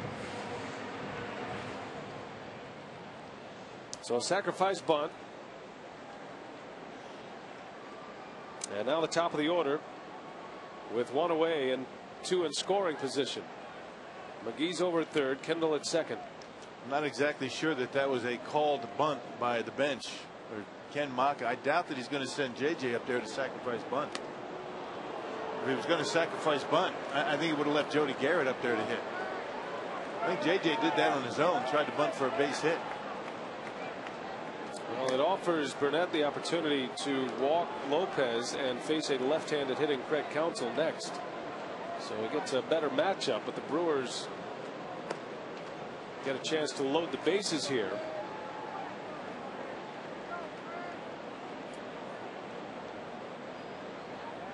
Lopez a switch hitter. And the bases are full after the intentional walk.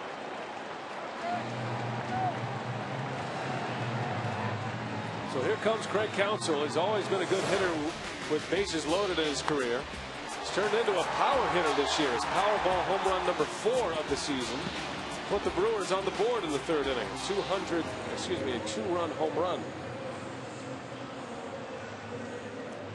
Counsell batting slightly under 200 against left-handed pitching this season.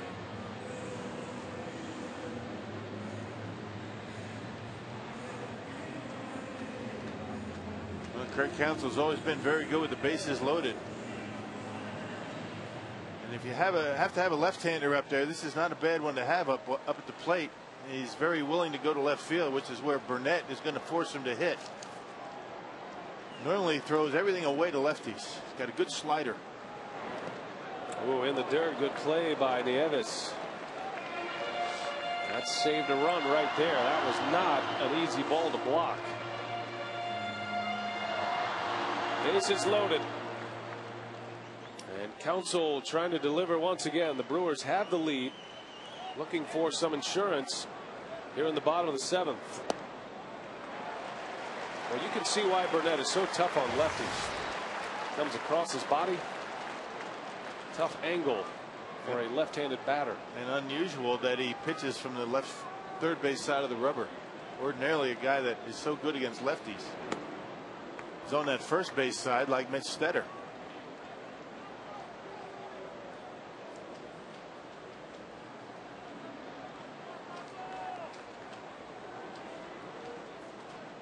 Lefties against Burnett this year. Left-handed batters only hitting 133 this season. Counsell a bouncer.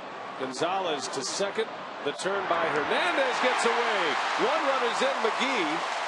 And Nick Johnson saved another one with that pickup.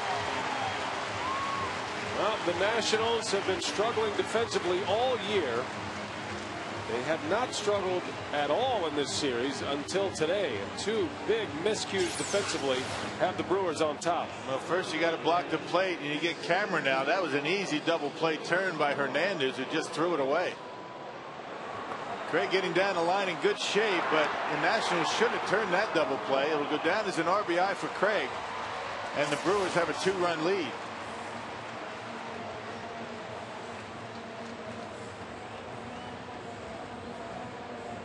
First and third for the Crew.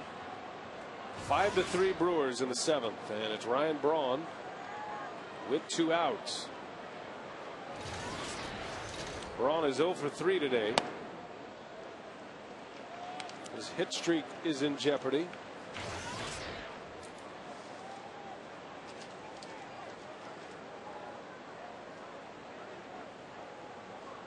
down, sitting on a 9-game hit streak. He's had a big homestand offensively. Tripled here yesterday. 1-1.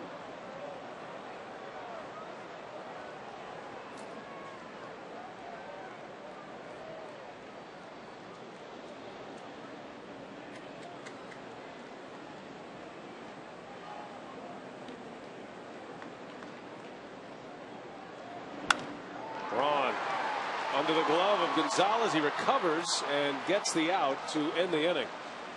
So the side retired, but the Brewers get a couple of runs gift wrapped by the Washington Nationals. 5-3 Milwaukee as we head to the 8th.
A chance to even up the series before they head on the road, leading 5-3 as we go to the top of the 8th inning. What a performance by Yovani Gallardo. Gives up 3 runs, Davey, but 11 strikeouts, 7 strong innings. Boy, what a great job he's done. You know, he had his breaking ball working, spotting his fastball, but got a lot of called strikes. You know, he was really spotting his ball very well. 6 called strikes for Yo in this contest, so he looks real strong. He's in position for win number 10 if the Brewers can hang on. And our instructional after the game, we're going to do this. Rock is going to teach Johnny Mack how to block the plate, and Johnny Mack's going to teach you and Rock how to take a charge. All right, I like that. So we have the former Major League Baseball players mixing it up with the former NBA player in our on-field instructional after the ball game. Brian and Bill. All right, thanks a lot, Craig and Davey. Just saw Jim Paskey, Johnny Mack. They're here in the booth. Yeah. They crushed the spread and then they left. So they're already preparing for the instructional. Well fed. They watched this well. Todd Coffey is in. The Brewers lead by 2. As we head to the 8th inning, Coffey 2 innings yesterday, faced just 1 over the minimum, and had 2 scoreless innings, and really was a key part of that win yesterday. Hardy stays in to play short, bumping Counsell over to third base. So you can put Coffey in the McGee spot in the batting order.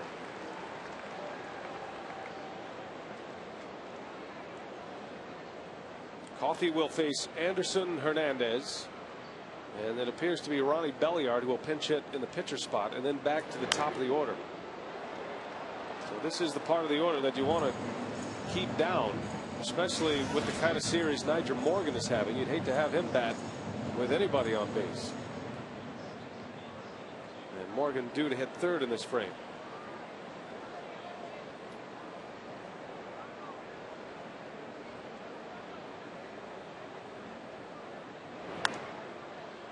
Now we saw in that 7th inning, Rock, why the Nationals have struggled so this year. 32 and 69. You know, they talked about their pitching's okay. I mean, they've got some guys who are young and certainly guys in the big leagues for the first time. But they swing the bat. there's a perfect example of how shoddy defense can let you down, really, and no real errors. I mean, there's no errors on the board, right? But errors that lead to earned runs, yeah, mistakes. Outs that should have been made that weren't. Brewers were afforded 5 outs in that inning. I mean, that out at the plate should have been made. If Nieves is able to block the plate, got to turn the double play as well. Down goes Hernandez. Coffee picks up a strikeout to start the 8th inning. Carsoup.com email the booth question comes from Carl in Milwaukee. What is the role of the bullpen coach, Rock? Stan Kiles. Well, he's kind of the policeman down there in the bullpen. He is the coach that kind of maintains control down in the bullpen. He'll answer the phone from Bill Castro to see who they want to have up. He manages the pitches. He makes sure that he counts every pitch that every pitcher throws, whether they get into a game or not. Gives them a scouting report. He'll let a reliever who's getting loose, kind of remind them who they're going to be facing and how to attack that particular hitter. You see the clipboard there. He's going to have a pitch counter, and he's kind of the assistant pitching coach. And he and Bill Castro working hand in hand. Back when I was with the Brewers, it was Larry Haney who was a former catcher in his big league career, and he used to warm up pitchers too. We don't see that much anymore. You got a guy for that. Marcus Hanel. Yeah. Bullpen catcher. Belliard pinch hitting here with 1 out in the 8th.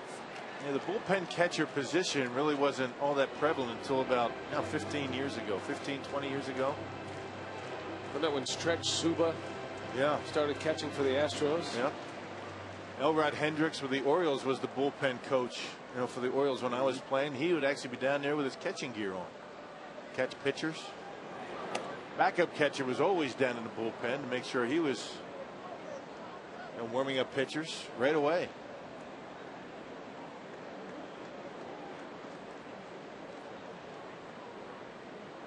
Two balls, 2 strikes on Belliard, and he pops it up. 2 up, 2 down for Todd Coffey as Hart squeezes it. And back to the top of the order. All right, our Ho-Chunk Gaming Wisconsin text question. Will from Greendale. Are you seeing more changeups from Yovani Gallardo in the last few starts? Last 2. Yes. Not as many today, but he did throw a lot. He threw a lot of, actually, to a lot of left-handed batters. I mean, Adam Dunn saw a lot of changeups. But before the start against Atlanta, not too many. Gallardo in line for his 10th win. 11 strikeouts today, which is his second most in a game this year. It ties him. He had an 11 strikeout game earlier this season. Had a 12 strikeout game against the Mets. The 11 strikeout game came against Pittsburgh back in April. There's a well-placed fastball for strike 1. Well, the Brewers will be glad to get Nyjer Morgan out of town. Man, what a series he has had.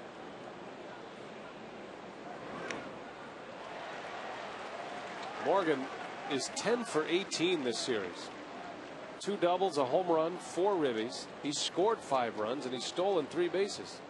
Average up to 311.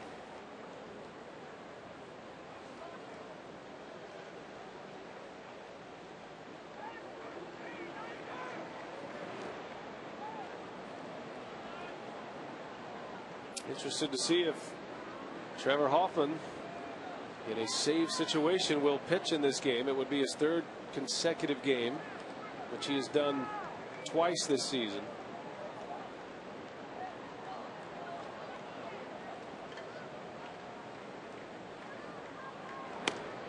Coffey strikes him out, put it right by him.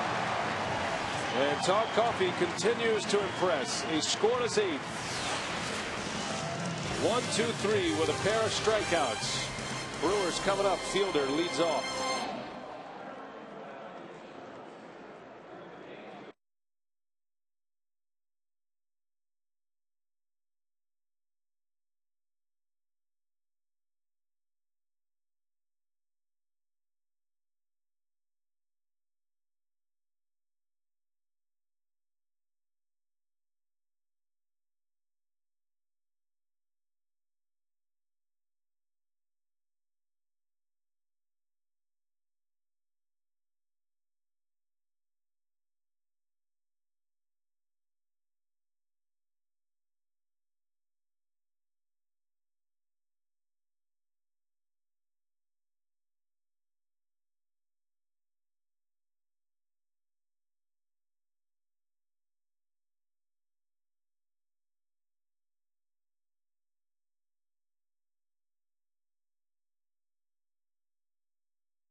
Fielder. Council hit a 2-run shot in the 3rd inning. Gallardo 7 strong, gives up 3 runs on 1 swing of the bat. Zimmerman homered off of him, but he struck out 11. Mike Cameron scored the run that put him ahead, sneaking a toe in there on Will Nieves with a high tag.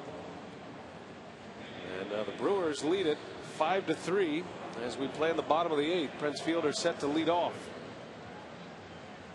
Kind of back on his heels and wasn't, getting his nose in the dirt was Will Nieves to make sure of that out. Now the closer for the Nationals in, Mike McDougall, 6 for 7 in save opportunities so far this year, and a 2.42 ERA. So McDougall will take over. Belliard stays in the game to play second base.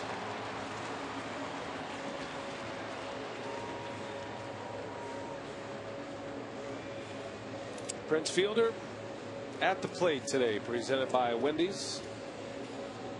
Fielder homered in the 4th inning. He is 0 for 2. Check that, 1 for 3.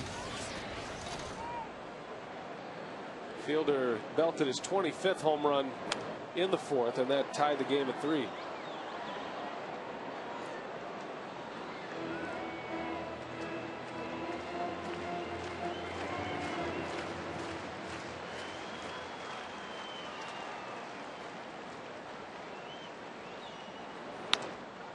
There's a bouncer that gets through. Fielder with a base hit. A leadoff single. And 2 hits today for Prince. Well, Trevor Hoffman is getting loose. Our poll question this week: best closer of all time, in your opinion? Courtesy of U.S. Cellular. That's what we have so far. We'll keep it going through Sunday. It's good to see Hoffman back up and getting ready to come into this game. It'll be the 3rd time he appears in 3 consecutive games. Well, if in fact he does get into this ball game, he probably will not be available tomorrow in San Diego. Base hit. Back-to-back singles. How about a crooked number in this inning and sit Trevor down?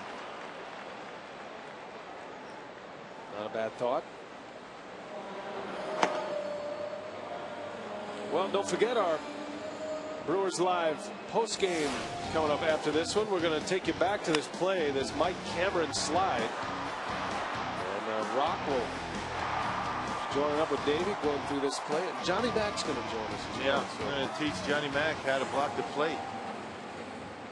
Because that was kind of an unusual play. I mean, it's you don't want to get on Nieves too bad, because it was kind of an awkward throw. The situation was such where he wasn't able to block the plate, or for whatever reason didn't choose to block the plate.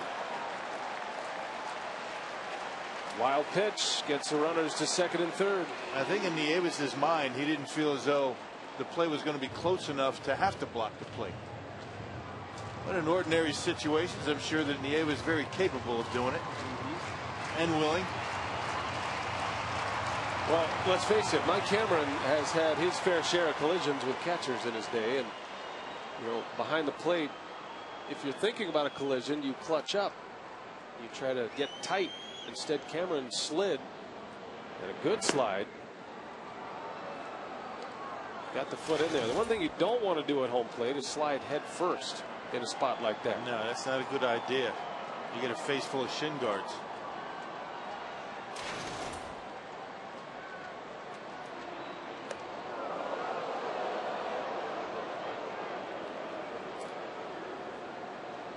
Well, the Brewers trying to put the hammer down here in the 8th. And give Ken Macha some options. Hoffman just lightly tossing in the bullpen.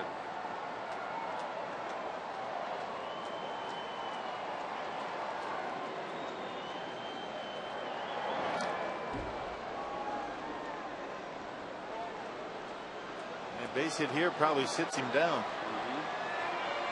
Interesting. I think Ken Macha would have a couple of options here. You've got Johnson and Dunn coming up. Gonzalez is going to lead off, but 2 left-handers. You could conceivably throw Coffey out there for another hitter and then bring in Stetter.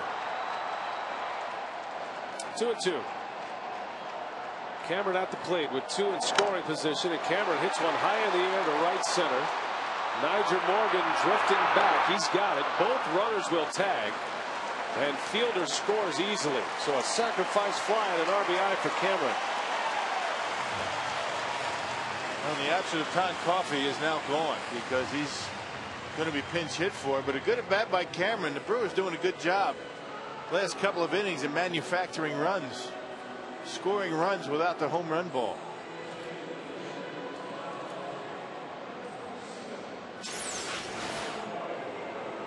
On Jimmy John's delivery of the game, Cameron, the sacrifice fly, and delivers run number 6. 6-3 Brewers. Nearly hit that one out of here.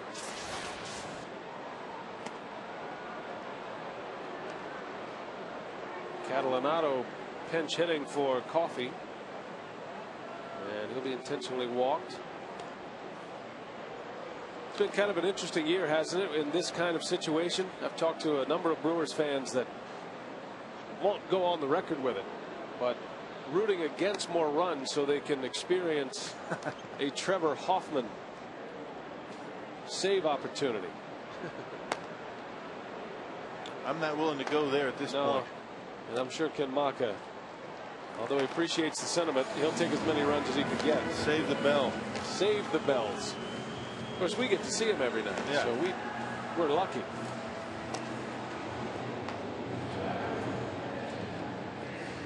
That might be a good text to vote question one day. See how many people watching a game actually want the runs to stop now to give Hoffman a chance at a save. The way things have been going, I don't think so. I don't know, Rock. It's not what I'm hearing around the concourse. First and third with one away. And Kendall almost hitting the shins.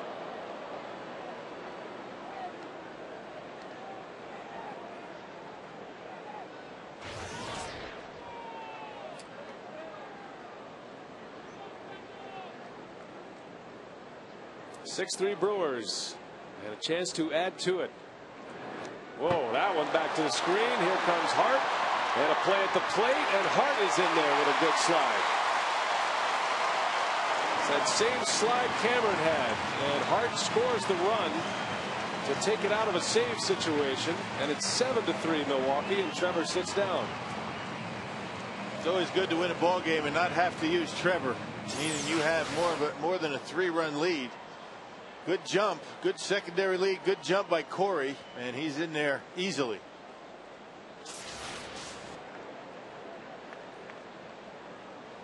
And now it's going to be Mitch Stetter.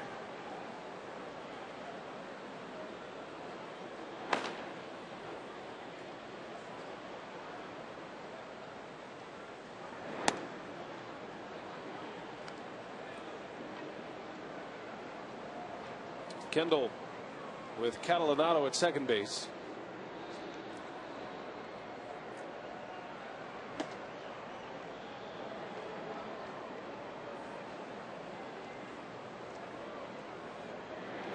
Kendall takes a ball down and away. McDougal having a tough time.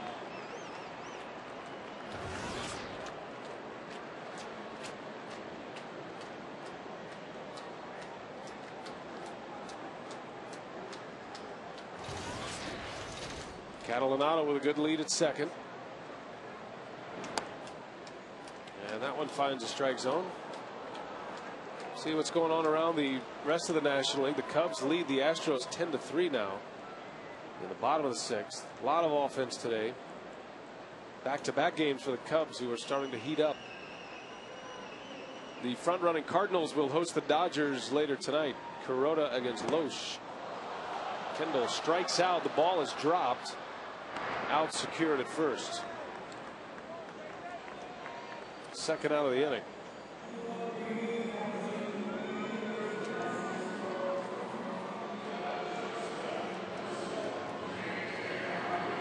So Hoffman got a few light tosses in, but able to sit back down, and Ken Muck is hoping he can sit down for good. But if it gets into a save situation in the 9th inning, you can bet Hoffman will be right back in there.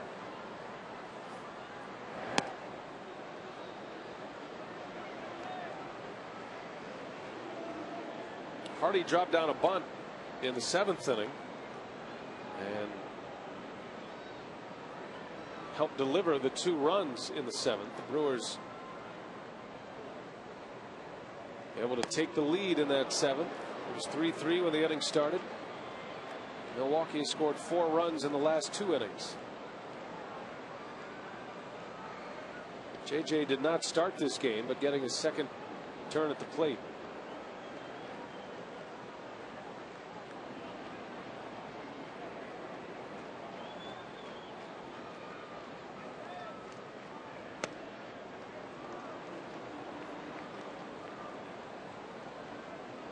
Top of the order would be next.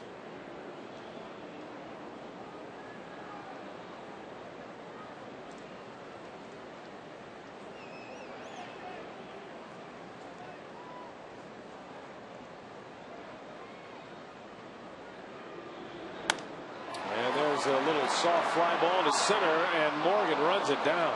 Man, this guy. Wow. What a series he has had. Makes a great play to end the inning. Here comes Stetter.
Roof is closed on a Thursday afternoon in Milwaukee, and the Brewers trying to salvage this homestand with a pair of wins at the back end of the homestand and earn a split against the Nationals here in a 4-game series. And with the 2 runs coming in the 8th, instead of Hoffman, it's Mitch Stetter.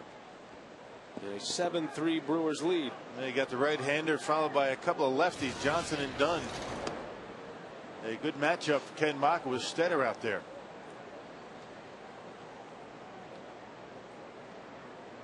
Alberto Gonzalez, the National shortstop, 0 for 2. And a bouncer that is off the glove of Counsell. Good try by Counsell. That's a fair ball. Or is it? Foul. Foul ball.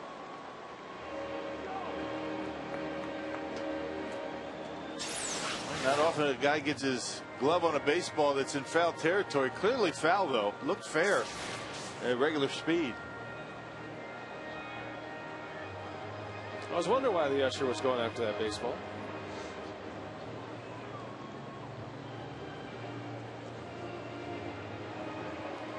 He knew what he was doing.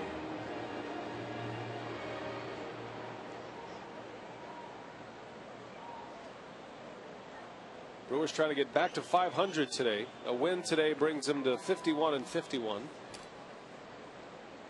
with 98 games remaining.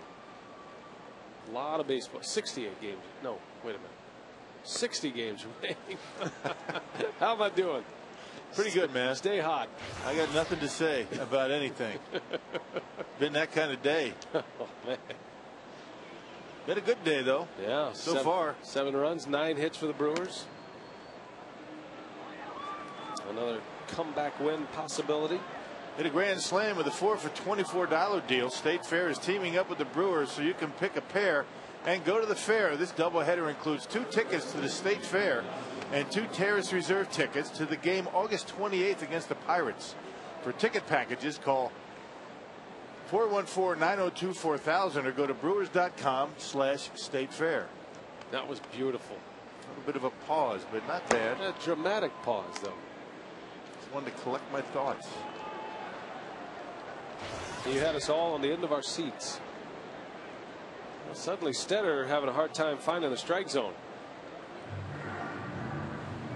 Which brings Bill Castro out from the dugout. Billy's first trip today? I believe it is. I think that's his first time out today, if I'm not mistaken, and he has been wearing a path to that pitcher's mound in his homestand. Just want to make sure that we know he's still here. Forces Hoffman back up. Yeah, one more base runner, and it's a save situation.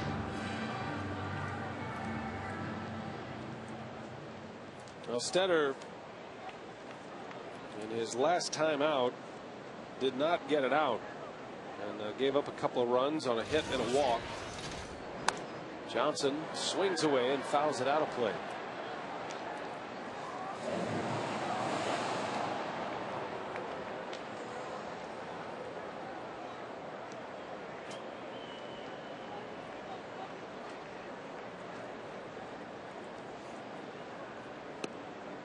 There's a strike.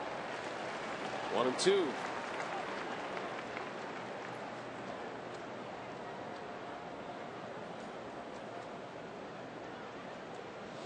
Gallardo went 7, struck out 11. And did he go? Joe West will ask. Paul Nard says he checked it.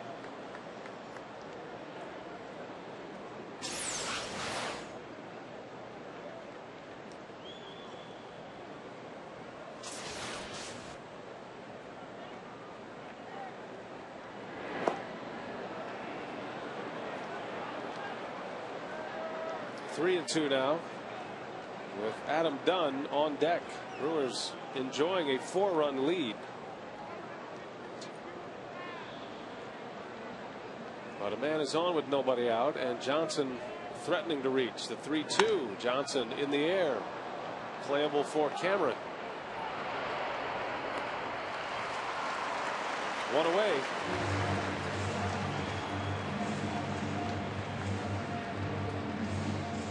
Mitch is showing signs of being a bit human lately. I mean, I think it'd be impossible for him to continue the pace that he was on. I mean, he was virtually untouchable. Not only were they not getting base hits off of him, they just weren't making contact. That just can't continue all season long. Every pitcher, every hitter is going to go through spells where they're not right. And hopefully Stetter is going to be able to snap out of it. Stetter gets ahead of Adam Dunn. Think about Stetter with that arm angle and the fact that he faces predominantly lefties. He's not going to go into a tailspin for very long. Not to say that he's even in one.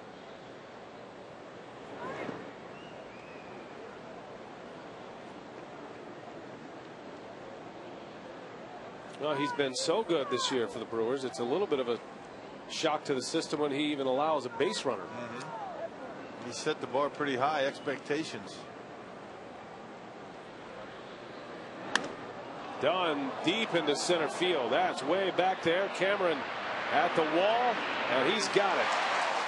To straightaway center field. He hit it 399 feet. He needed 400, and it's a long, loud out.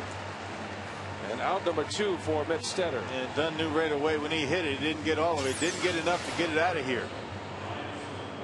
Cameron had a beat on it in front of the wall. 1 out away. There's rumors of a trade coming down. Multiple news outlets are reporting that George Sherrill of the Orioles, the Baltimore closer, has been traded to the Dodgers. Stetter gets ahead of Zimmerman.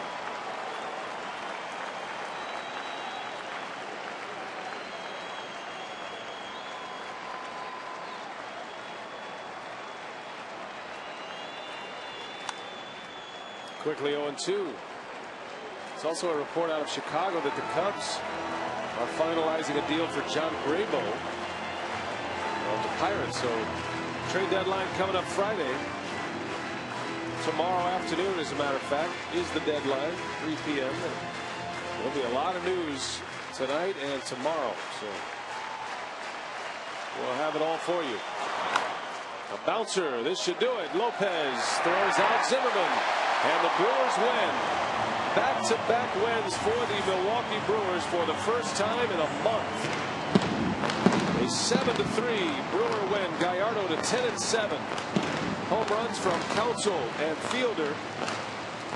And the Brewers split the series with the Washington Nationals. Let's check in with Craig Kashawn. It is time for Brewers Live. Craig, what do you have for us? Oh, lots coming up on the big show.